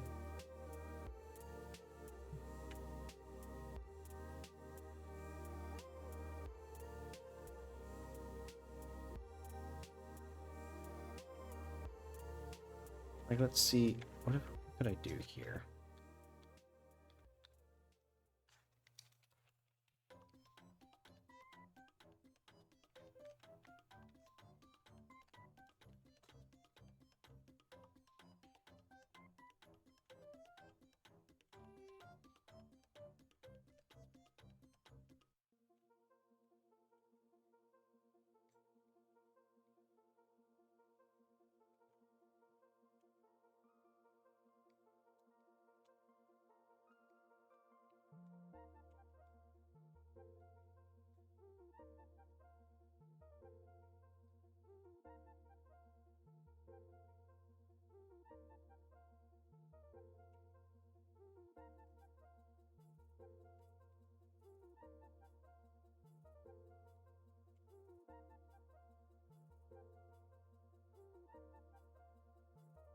Where was her neck? I don't remember.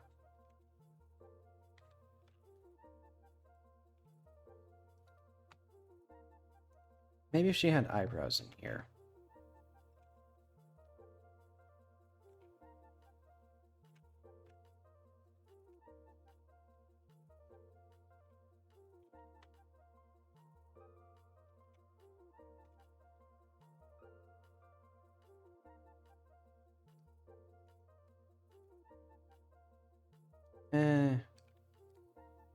Close enough.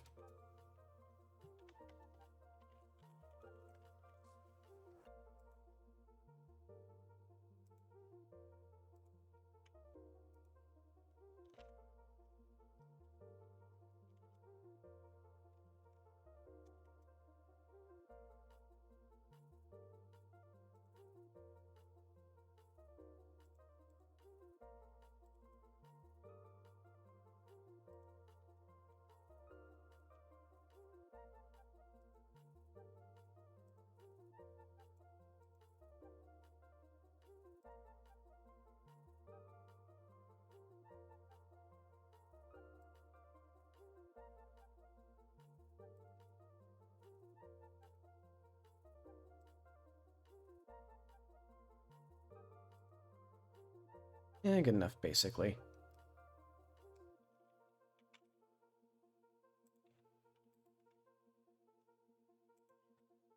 It's like, what is the malfunction here? I see.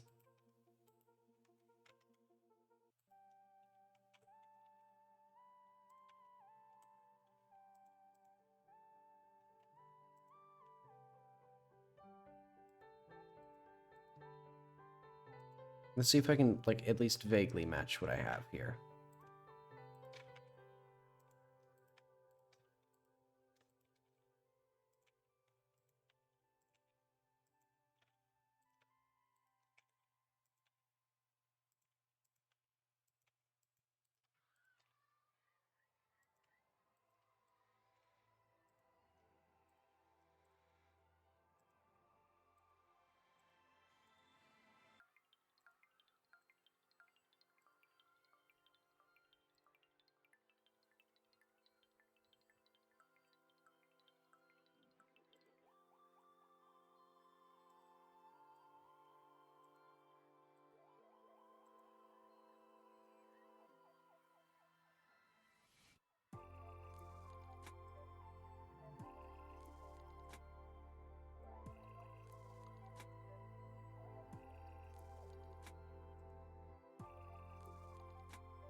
Hmm.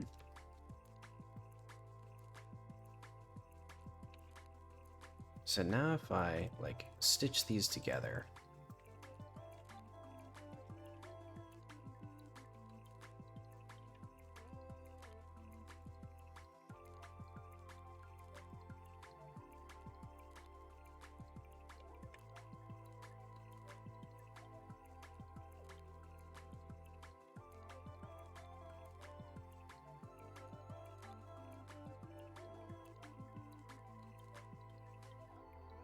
Hmm.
Let's get the meeting point in here. I've been sort of not talking at all during this. This is very... Well, actually, I should make sure that this is gonna, like, look good before I commit to modeling it. There's, like, one thing I can do. Smooth. And then I can do the same thing that I've been doing before, where I do, like, Shift G, amount of faces around an edge, so that gets all of the outer edges. Mark those sharp. And then we come into here, and we do auto smooth with 180 degrees, so that means it doesn't make them automatically sharp at any corners, except for those where I have this. So I can also do it. Let's clear that one. So yeah, soon I'll need to also go back in. Well, maybe I should apply the I'm going to apply the modifier now. So I know what this... Well, yeah, this is a good enough hairline, I guess. So I'll have to do some work to make it not look bad. But part of that will be making it not symmetrical. So I can apply that. A-okay.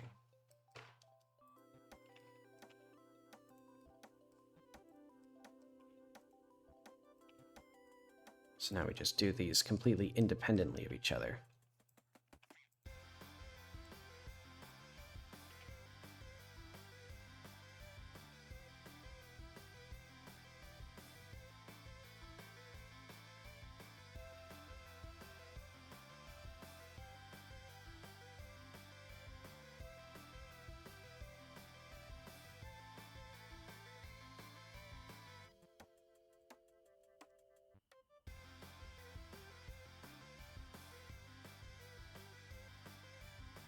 Like, let's do, like, this.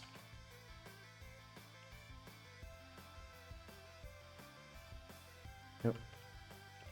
I'll hide that for now.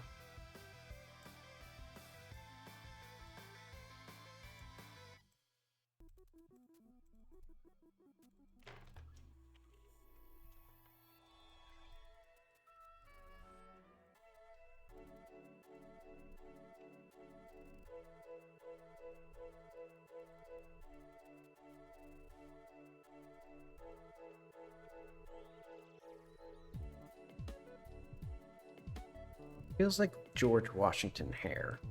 You know what I mean? Feels like a powdered wig. So I'll have to still think about, like, what exactly is the hair doing that I want it to do differently.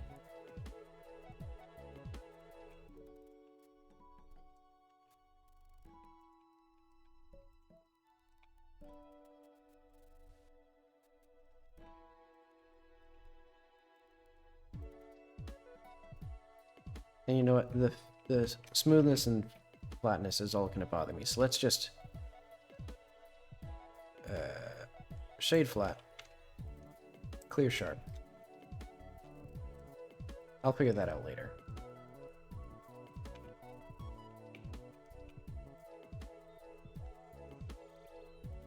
So I think right here.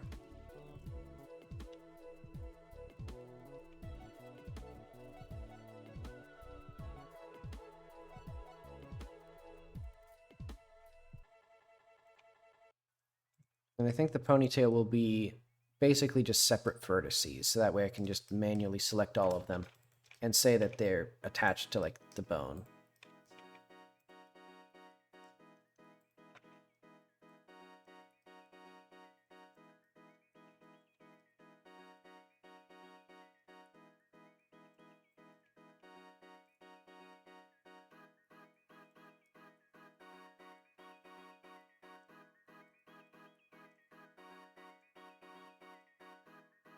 And this also feels more like cornrows than just flat hair. Or like dreadlocks. Which I guess, I mean, it is just big chunks of hair right now. So how do I... Well, I guess what I could do...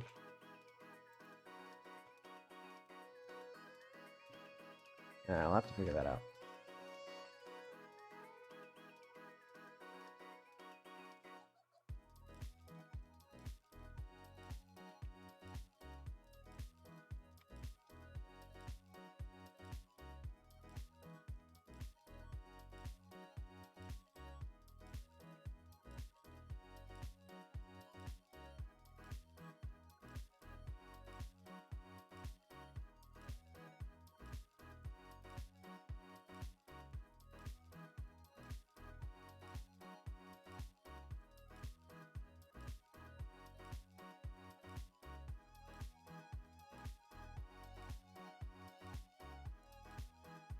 So I think this is going to be where the ponytail like all merges together. So I should do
I know what I'll need and what's missing.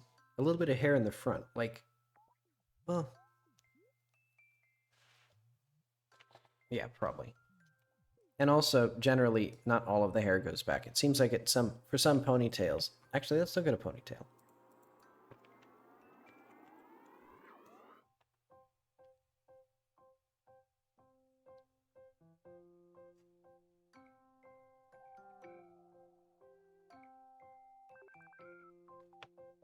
Yeah, typically there's going to be some hair that's going to the side, like here, or there's going to be hair that's going more up here.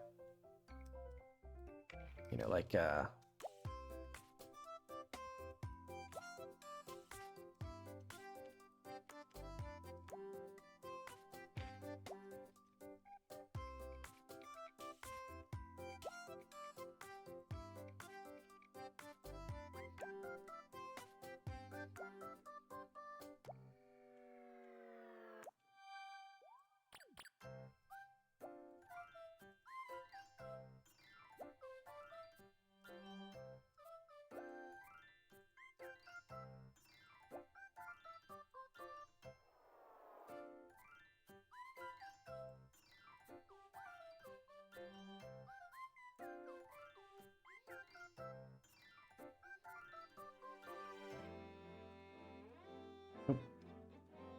I'm just gonna do this.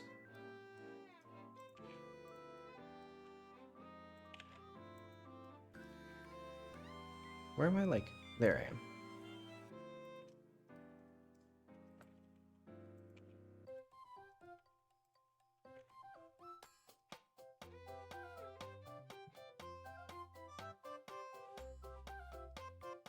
I think that...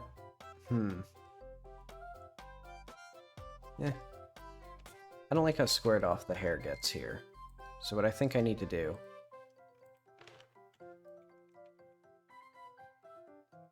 is pull some of this a little bit further up. And also a little bit, I know, a little bit more like this, honestly. Well.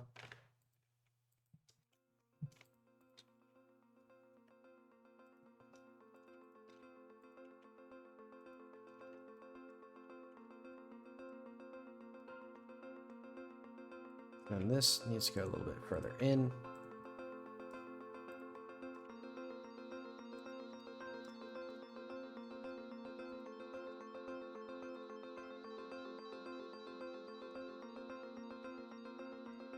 And this is like all screwed up. But I guess that's also mostly because I didn't really I just changed the way that this hair is shaped in the hairline without changing it like here.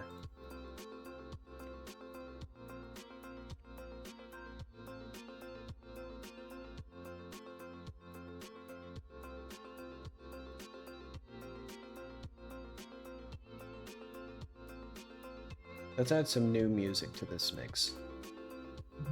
Because now we're going looping. So let's do, I don't know.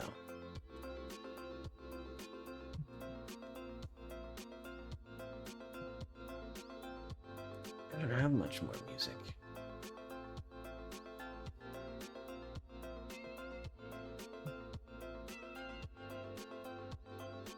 I don't know, maybe the System Shock 2 soundtrack? That has some cutscene audio in it, so let's fish through that.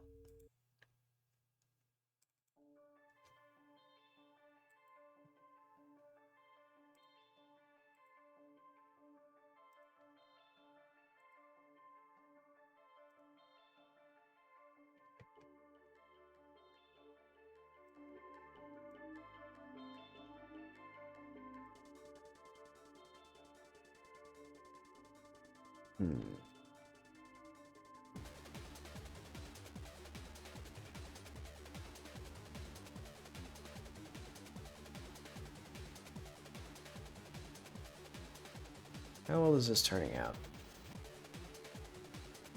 It could be better. But I don't really know how. I think one thing I'd like is for this to not be so perfectly aligned like it is almost.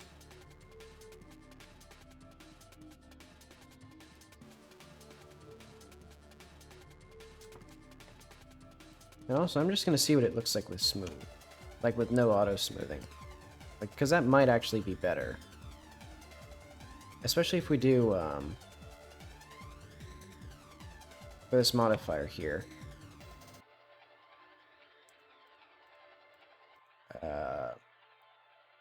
Only rim? Not quite.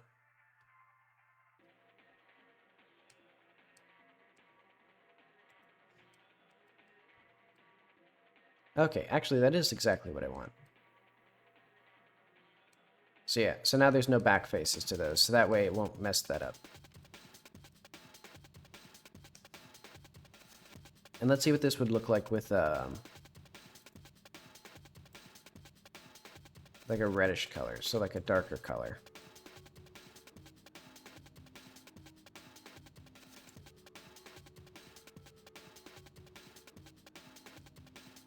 Okay, the color mattered a lot. It definitely looks less like a powdered wig now.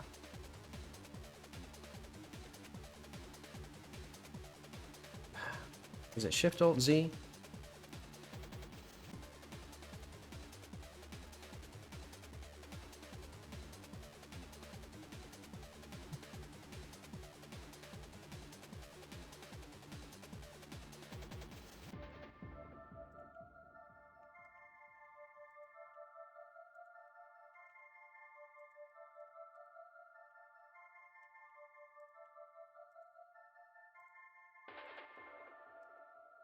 I know what I can try. I'm gonna do, some of these are gonna be, like, subsumed by this.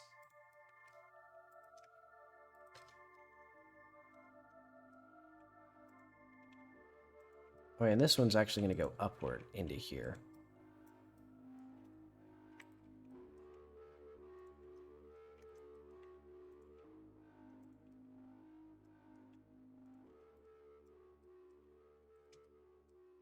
I think.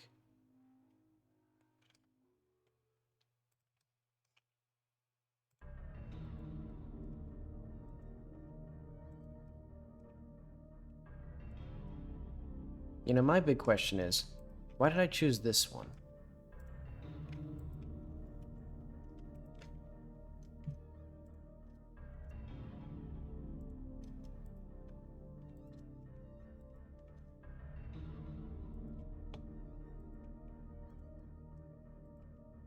Okay.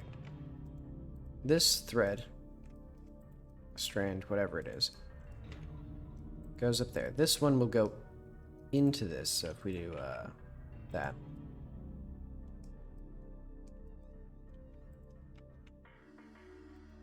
Because these ones go up.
This is not super promising, to be honest.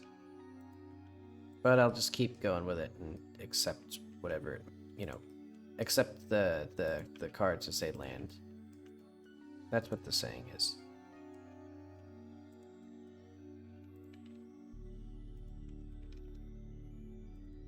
You know, you play the dice that you got.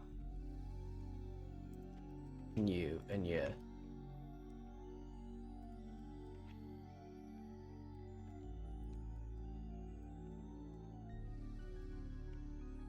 other sayings that are just gonna mix together.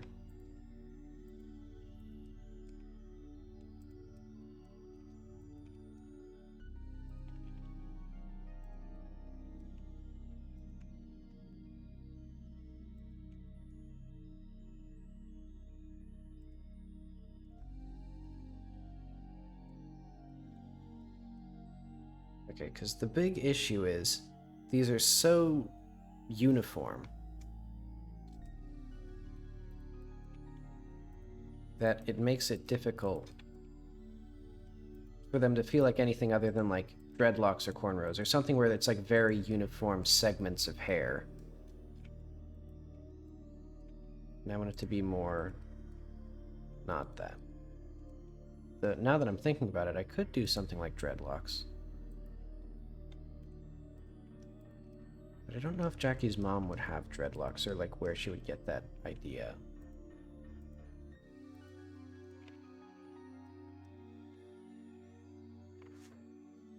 Oh well. I'll also do some like strands like above these ones that like crisscross or something.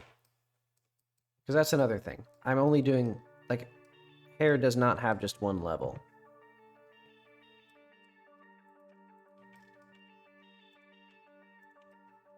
So I guess I can consider this like the baseline hair.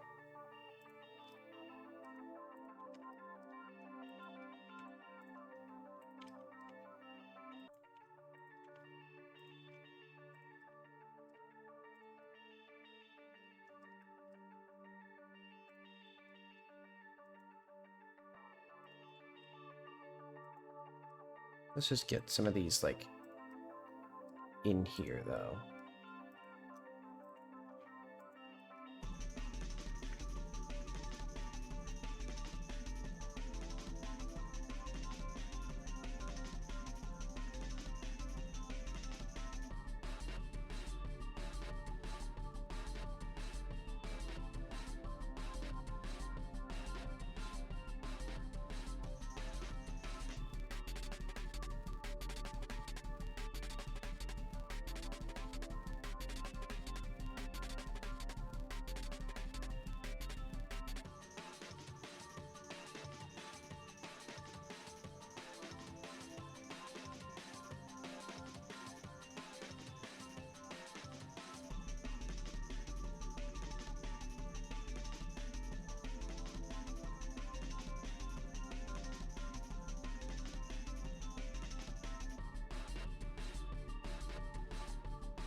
Okay.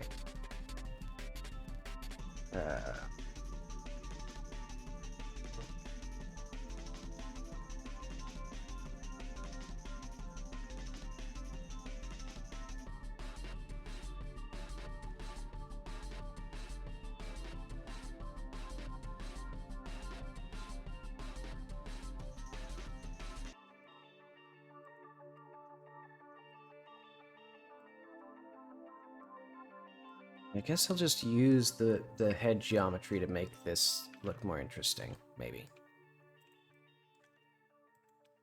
Alright, this is now going to be smooth.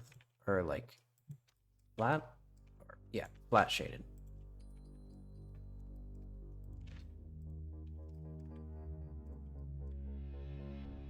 I'll figure that out.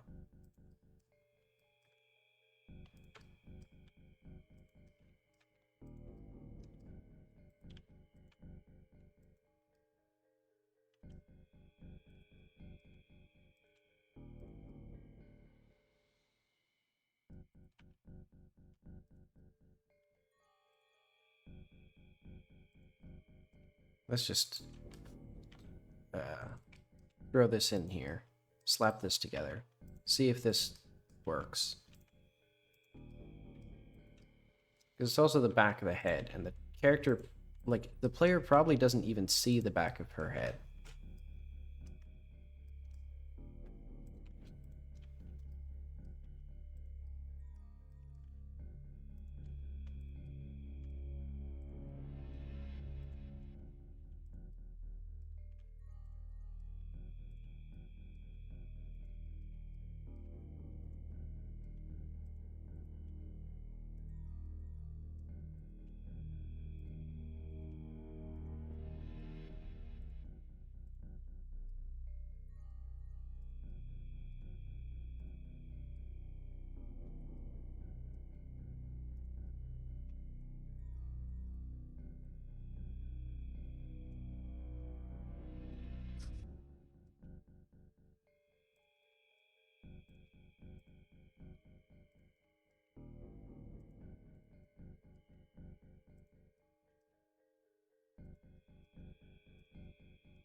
Okay, we're getting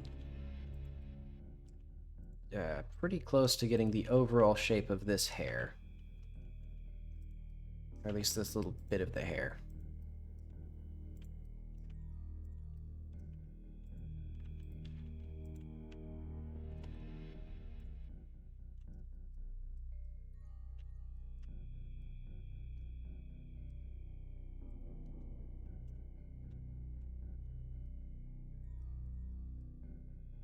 And then, yeah, I'll do more strands that crisscross to get a little bit more interest in here. What is this one? Why is this here?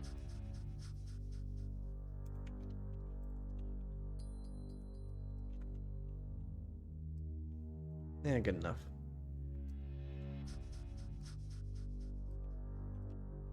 Let's see. What I want... I guess I'd want more here.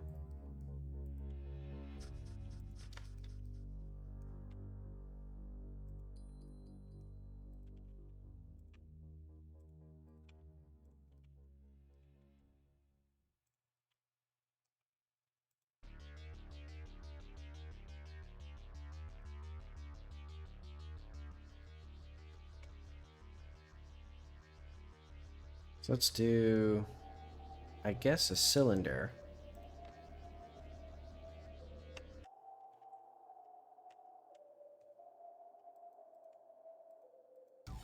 Yeah.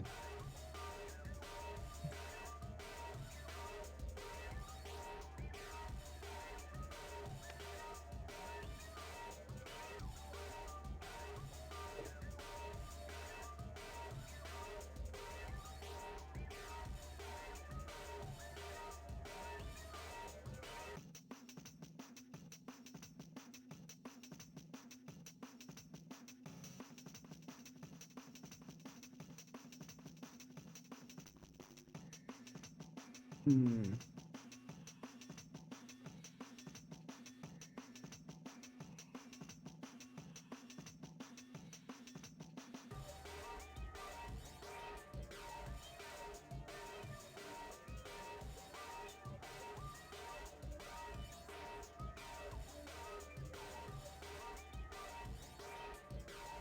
Okay.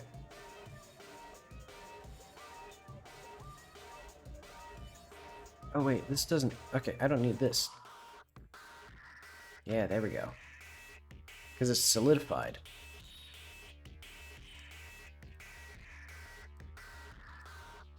Okay. So now I can start on these. So this is going to be hopefully the easier part of this.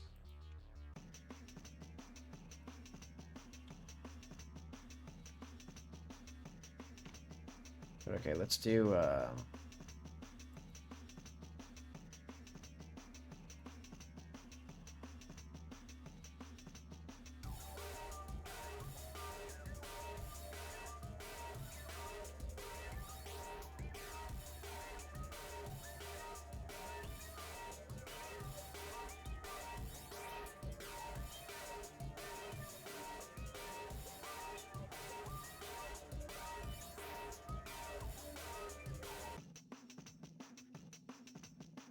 let's do it really simple for now, because I can always add more details and like mix up these threads or whatever.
Alright, this ponytail may actually, I may need to make it a separate mesh temporarily, so that way I can do a different solidify modifier. Because I don't need the interior polygons for this, but I do need them, or might need them for this. I guess maybe I'll just do it like this, essentially. Like, fully wrap it around.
Okay, so I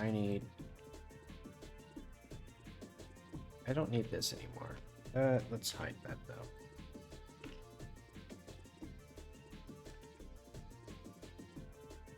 And I don't need this really.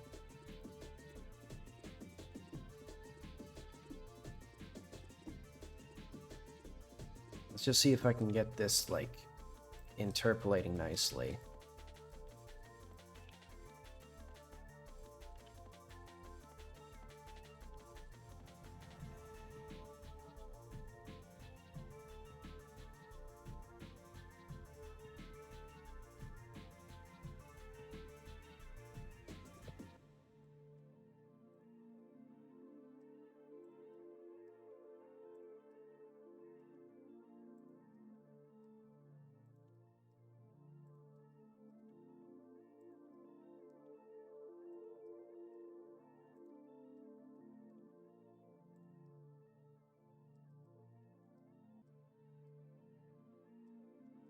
Yeah, I'm gonna say all of this needs to be in a separate mesh for now. Well, I have a better idea. For now, I'm just gonna do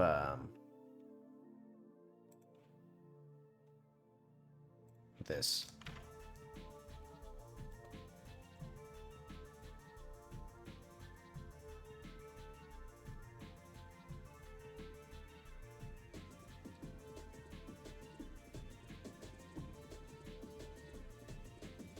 And what if I'm gonna test this. So let's do this sharp, and then we can try with the auto smooth. So like whether or not I prefer this or this. I think I prefer it just smooth.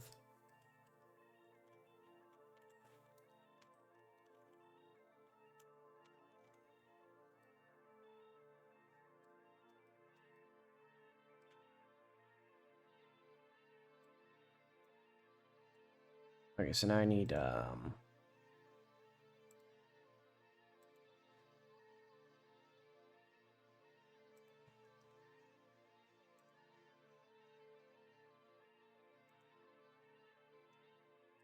I didn't realize the hair palette was actually in here still. Okay.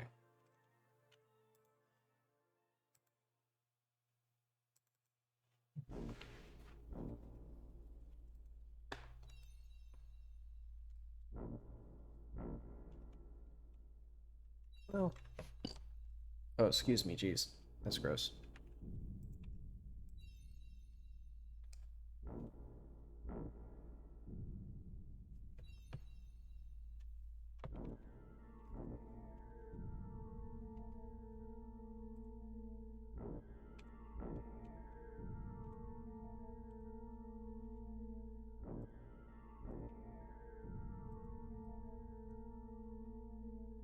So I guess I'm gonna do, like, all of these are gonna be half, and then all of these are gonna be half.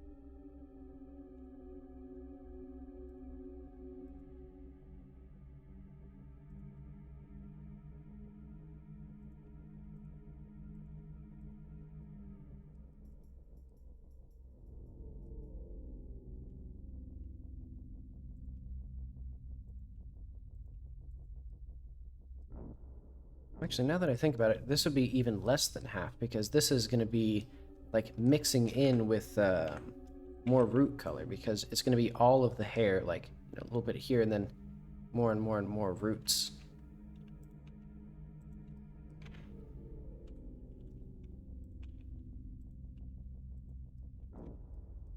So I think maybe they all go, like, this way.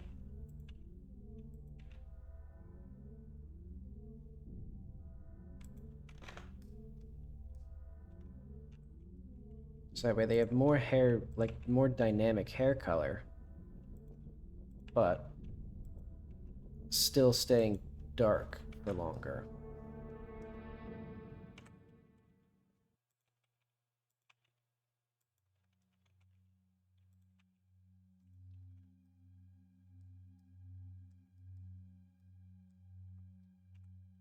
But actually, I just realized that'll also influence the, I'll have to see how that influences the detail textures, so... oh well. I'll see how that looks.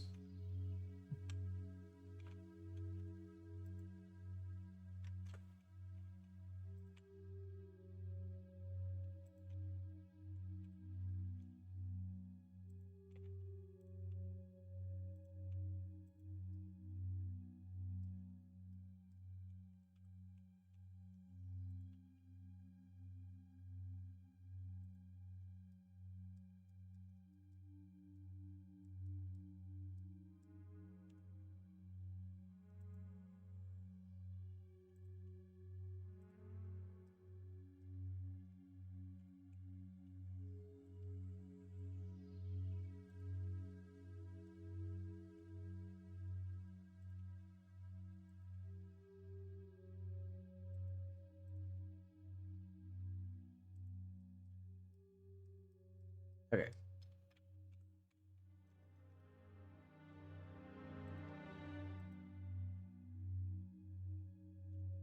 What am I looking at?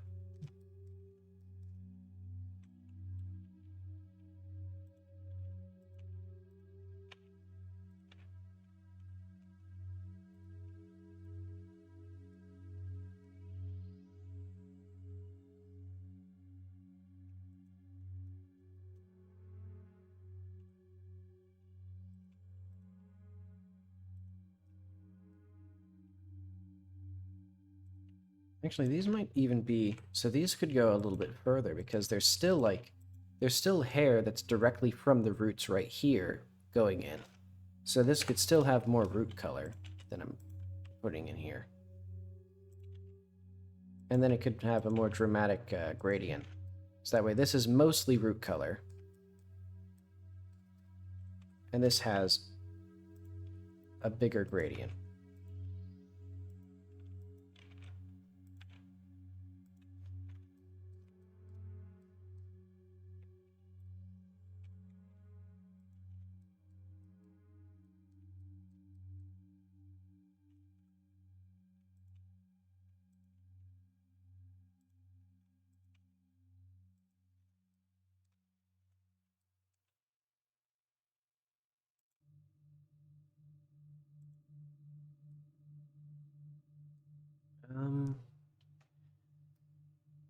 I guess I'll just have it like this for now. So I can add the IK after this. Well, no, I need an armature. Mesh, no, armature.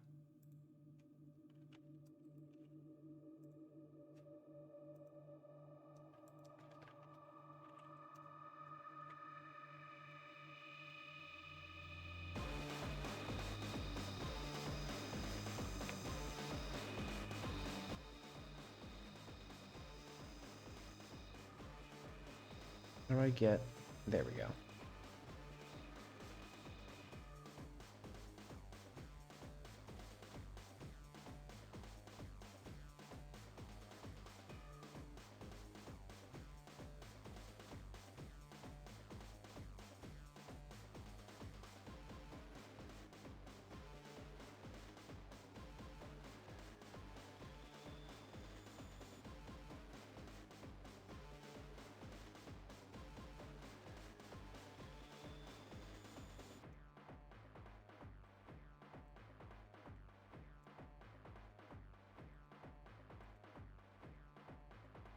Actually, now that I'm looking at this, what I should do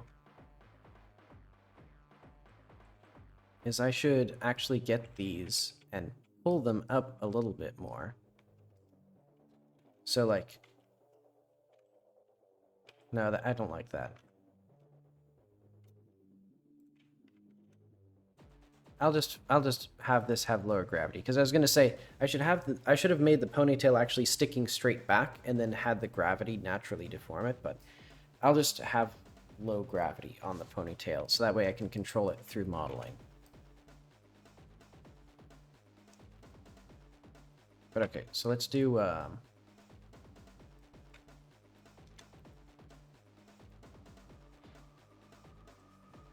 with empty groups. Because this one is going to be all hand weighted.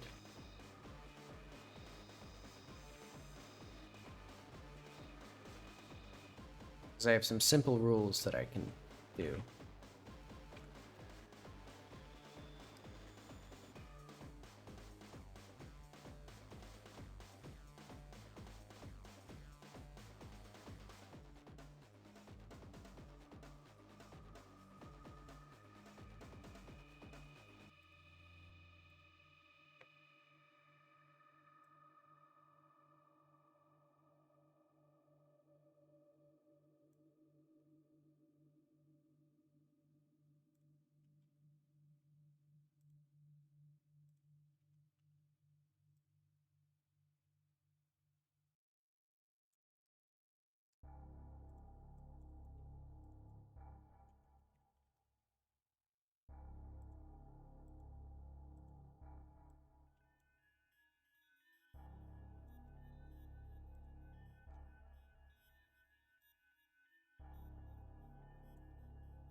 Let's do like 0.65 here.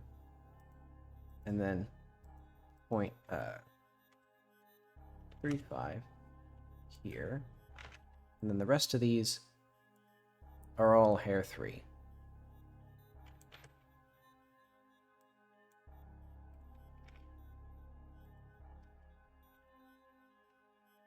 Now let's try auto IK. Not quite.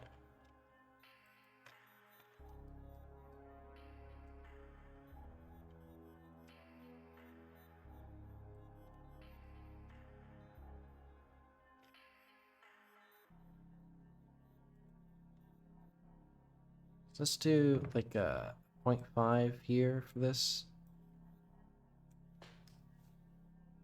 Yeah, good enough.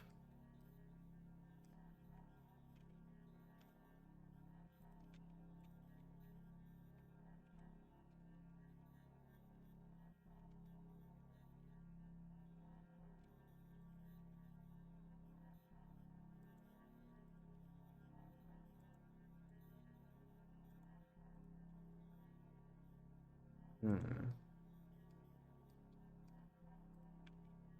Ah, I see.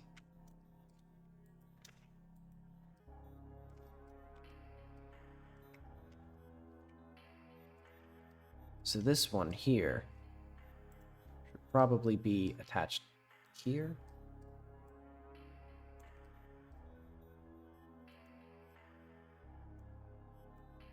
Maybe?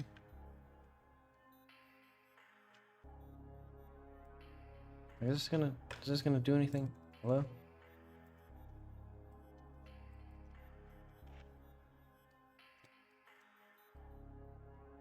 Yeah, okay, like this needs to actually be attached here. Remove that. And then here, remove hair 2 as well, completely.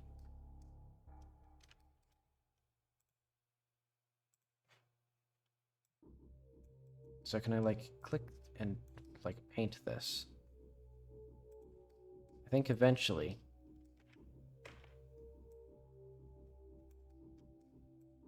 with some work and some dedication.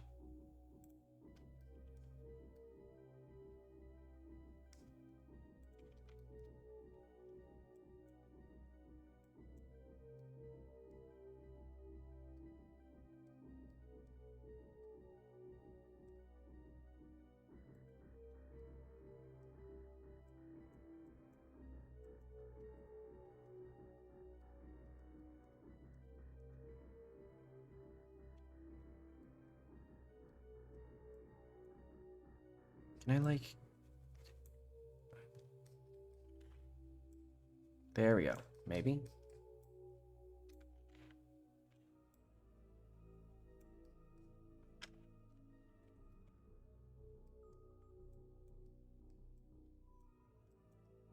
Slowly but surely, eventually.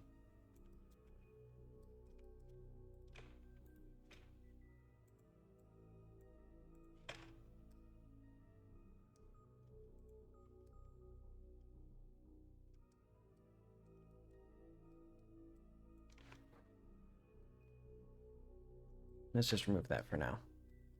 Okay, so let's do scalp. I'm gonna say this is gonna be like 7, then like 0.3.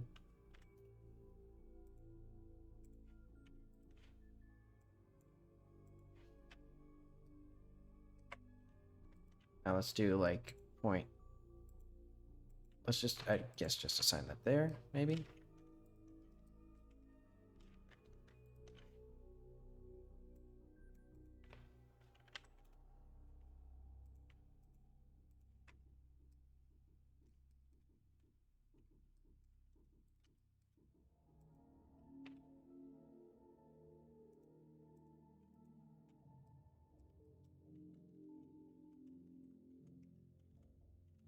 Okay, that looks okay.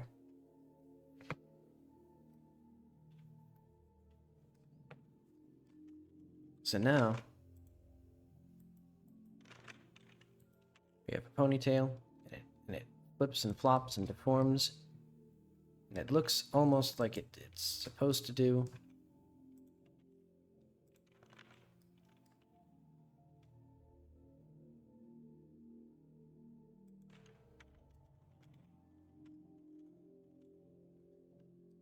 Okay.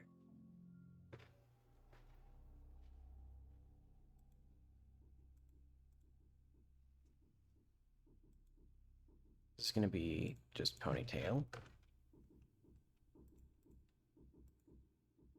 Visible, not active, or nested collections, placeholder.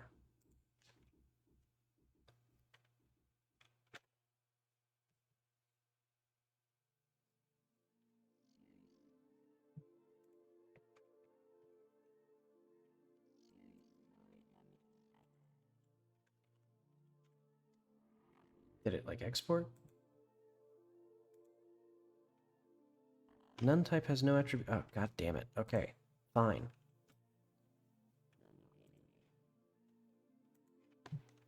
So I have to make an empty animation or the rig doesn't export.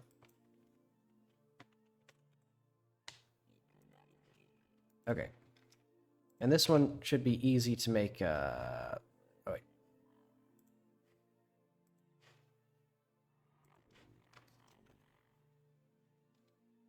There we go.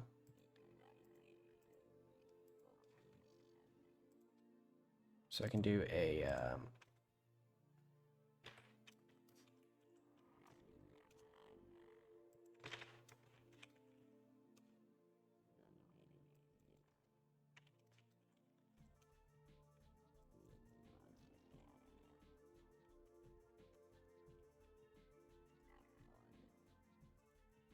oh wait, hair, and let's just call it that.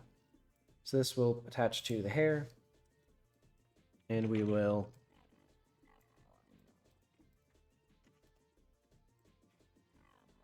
change type spatial.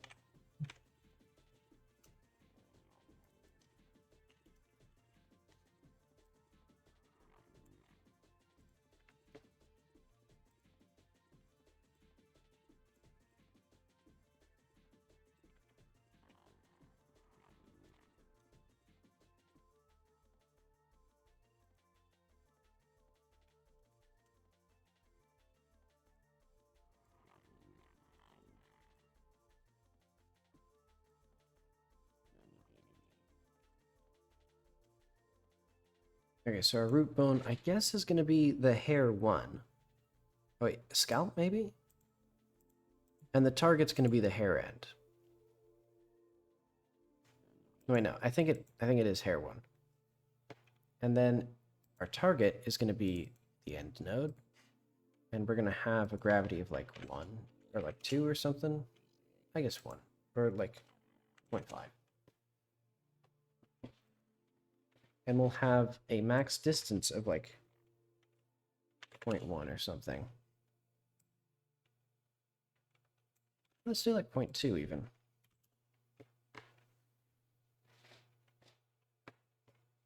And a relatively low acceleration.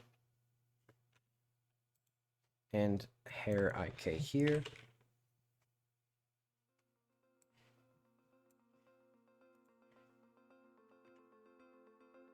We're back to the other soundtrack, but that's okay.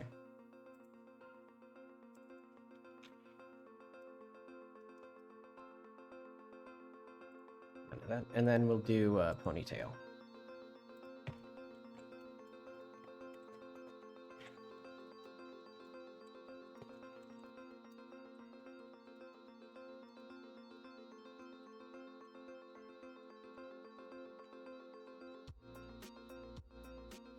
Okay.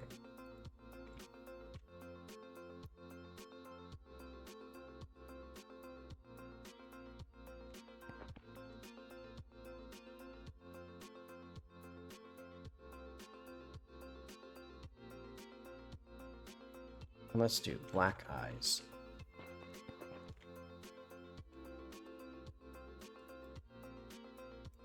Her hair does not look very good. But I think that's just the styling. And her head looks humongous. Like, that really does like, she does not look good with a ponytail. I think I need bangs and, like, more strands coming up as well.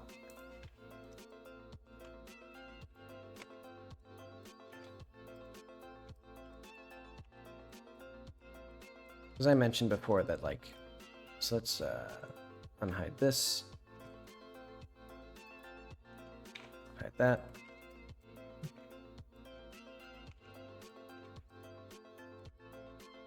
It's like we need more stuff in here.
Does that do anything? I think that just looks kind of bad.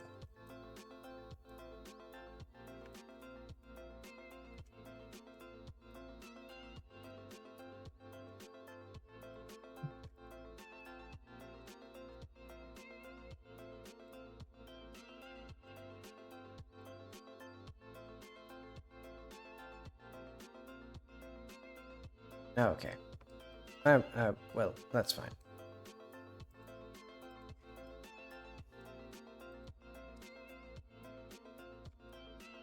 Also, wait, I didn't need the bone collection, even though, or the bone shape collection to get the bone shapes here? Or maybe that's just because it won't be here when I reload. Oh well.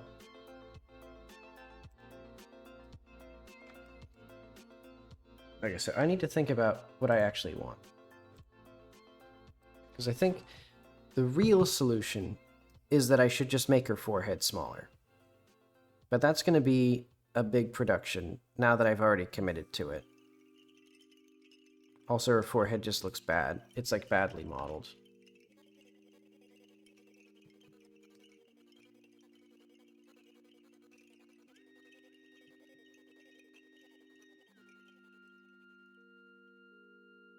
It's enormous and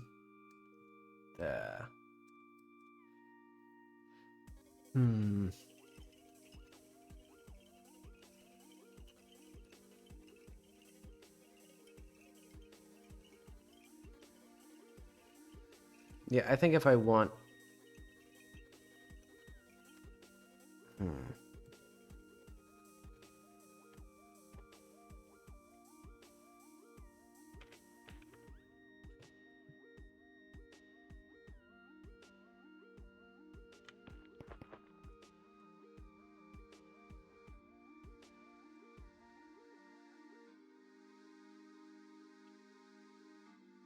I like the black guys.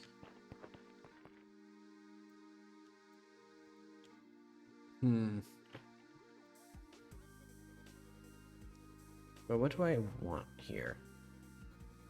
Also, why is... Oh yeah, there's strands of her hair, because her hair is different now.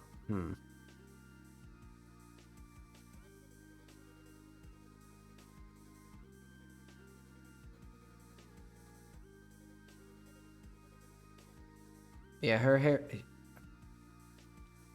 A ponytail does not frame her face very well, I'll say. Well... I think it should just be further in. Also, it's sort of asymmetrical, like that is further up than that. Like, so what I could do is just, like...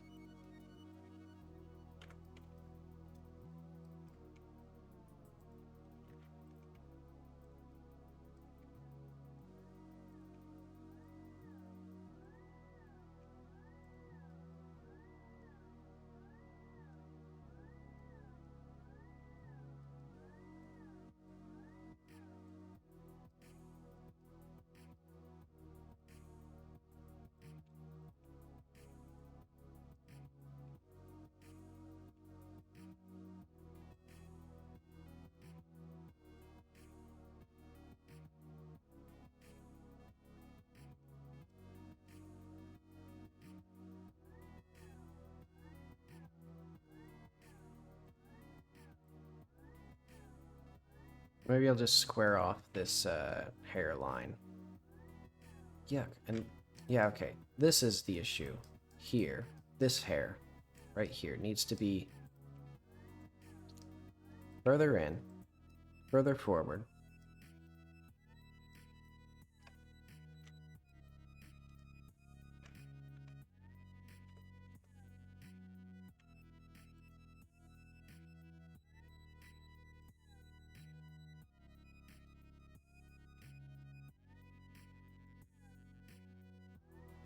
Wait, I have...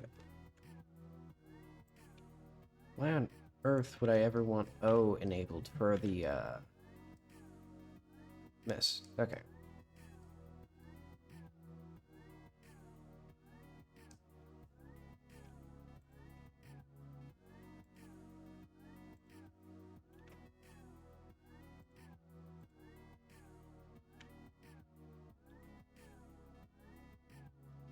Wait, I also need, hang on, I'm gonna swap these around. So, I want hairstyle as the first thing.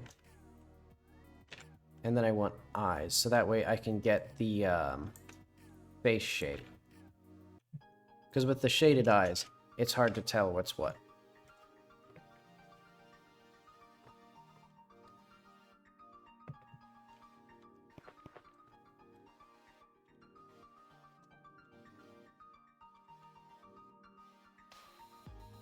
Okay.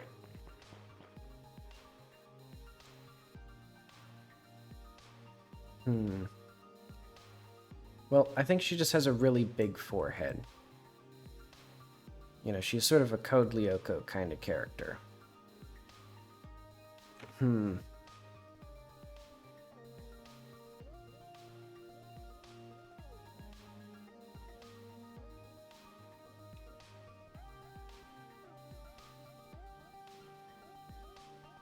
trying to think if Jackie and her are even, like, incompatible art styles, now that I'm looking at them closely.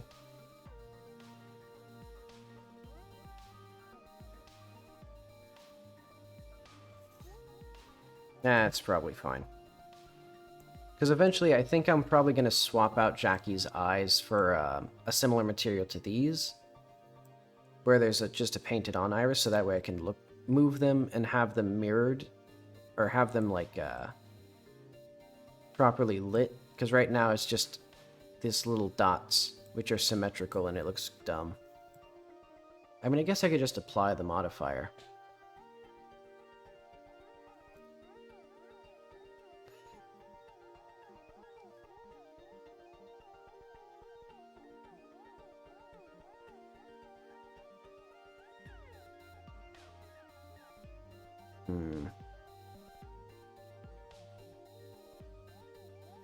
Okay, so her hair...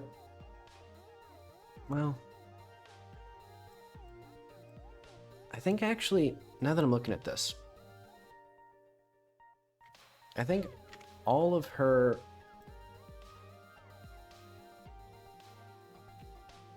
All of these actually need to be much less... Like, they need to be closer to the middle.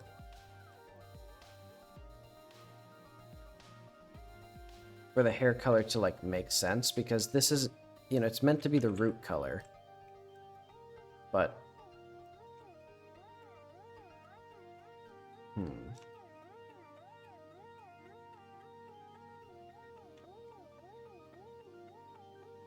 Oh, so what is this? Why is this here?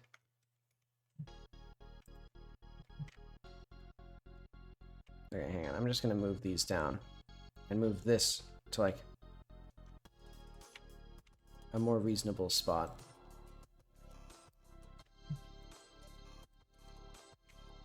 See, I'm gonna say that's probably gonna be a more appealing color. If we go back into here.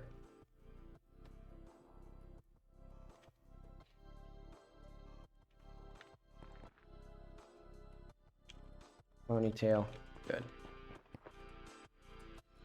Oh yeah, I should also see if the physics makes sense for her ponytail.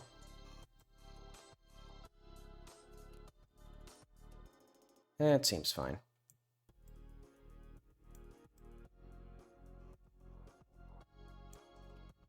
They're big freaking huge. Her big giant forehead. Her 8 head.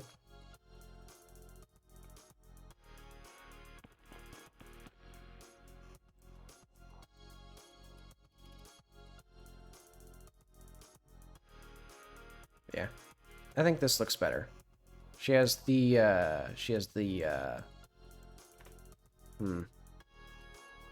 Yeah, I think I need something to frame her face a little bit better and hide these, Well, I guess I could just push her hairline forward still.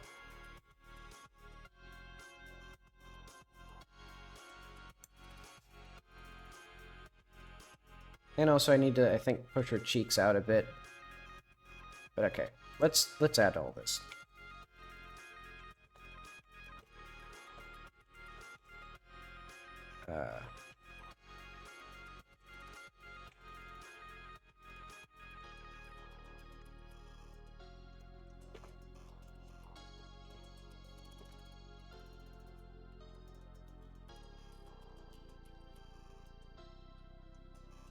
Okay, so that takes down one more thing.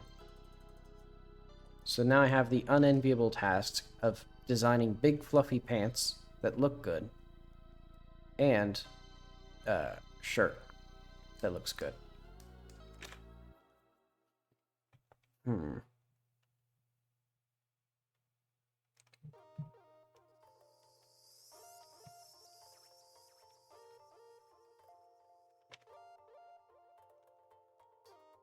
Okay, but what I'm going to do is I'm going to take a break. It's about 1. So I'm going to take a full, I guess, 2 hours. Because I've been meaning... Oh, wait, that's the wrong thing. This is the right thing. Okay. So I'm going to be back in about 2 hours. 3 p.m. my time. See you then.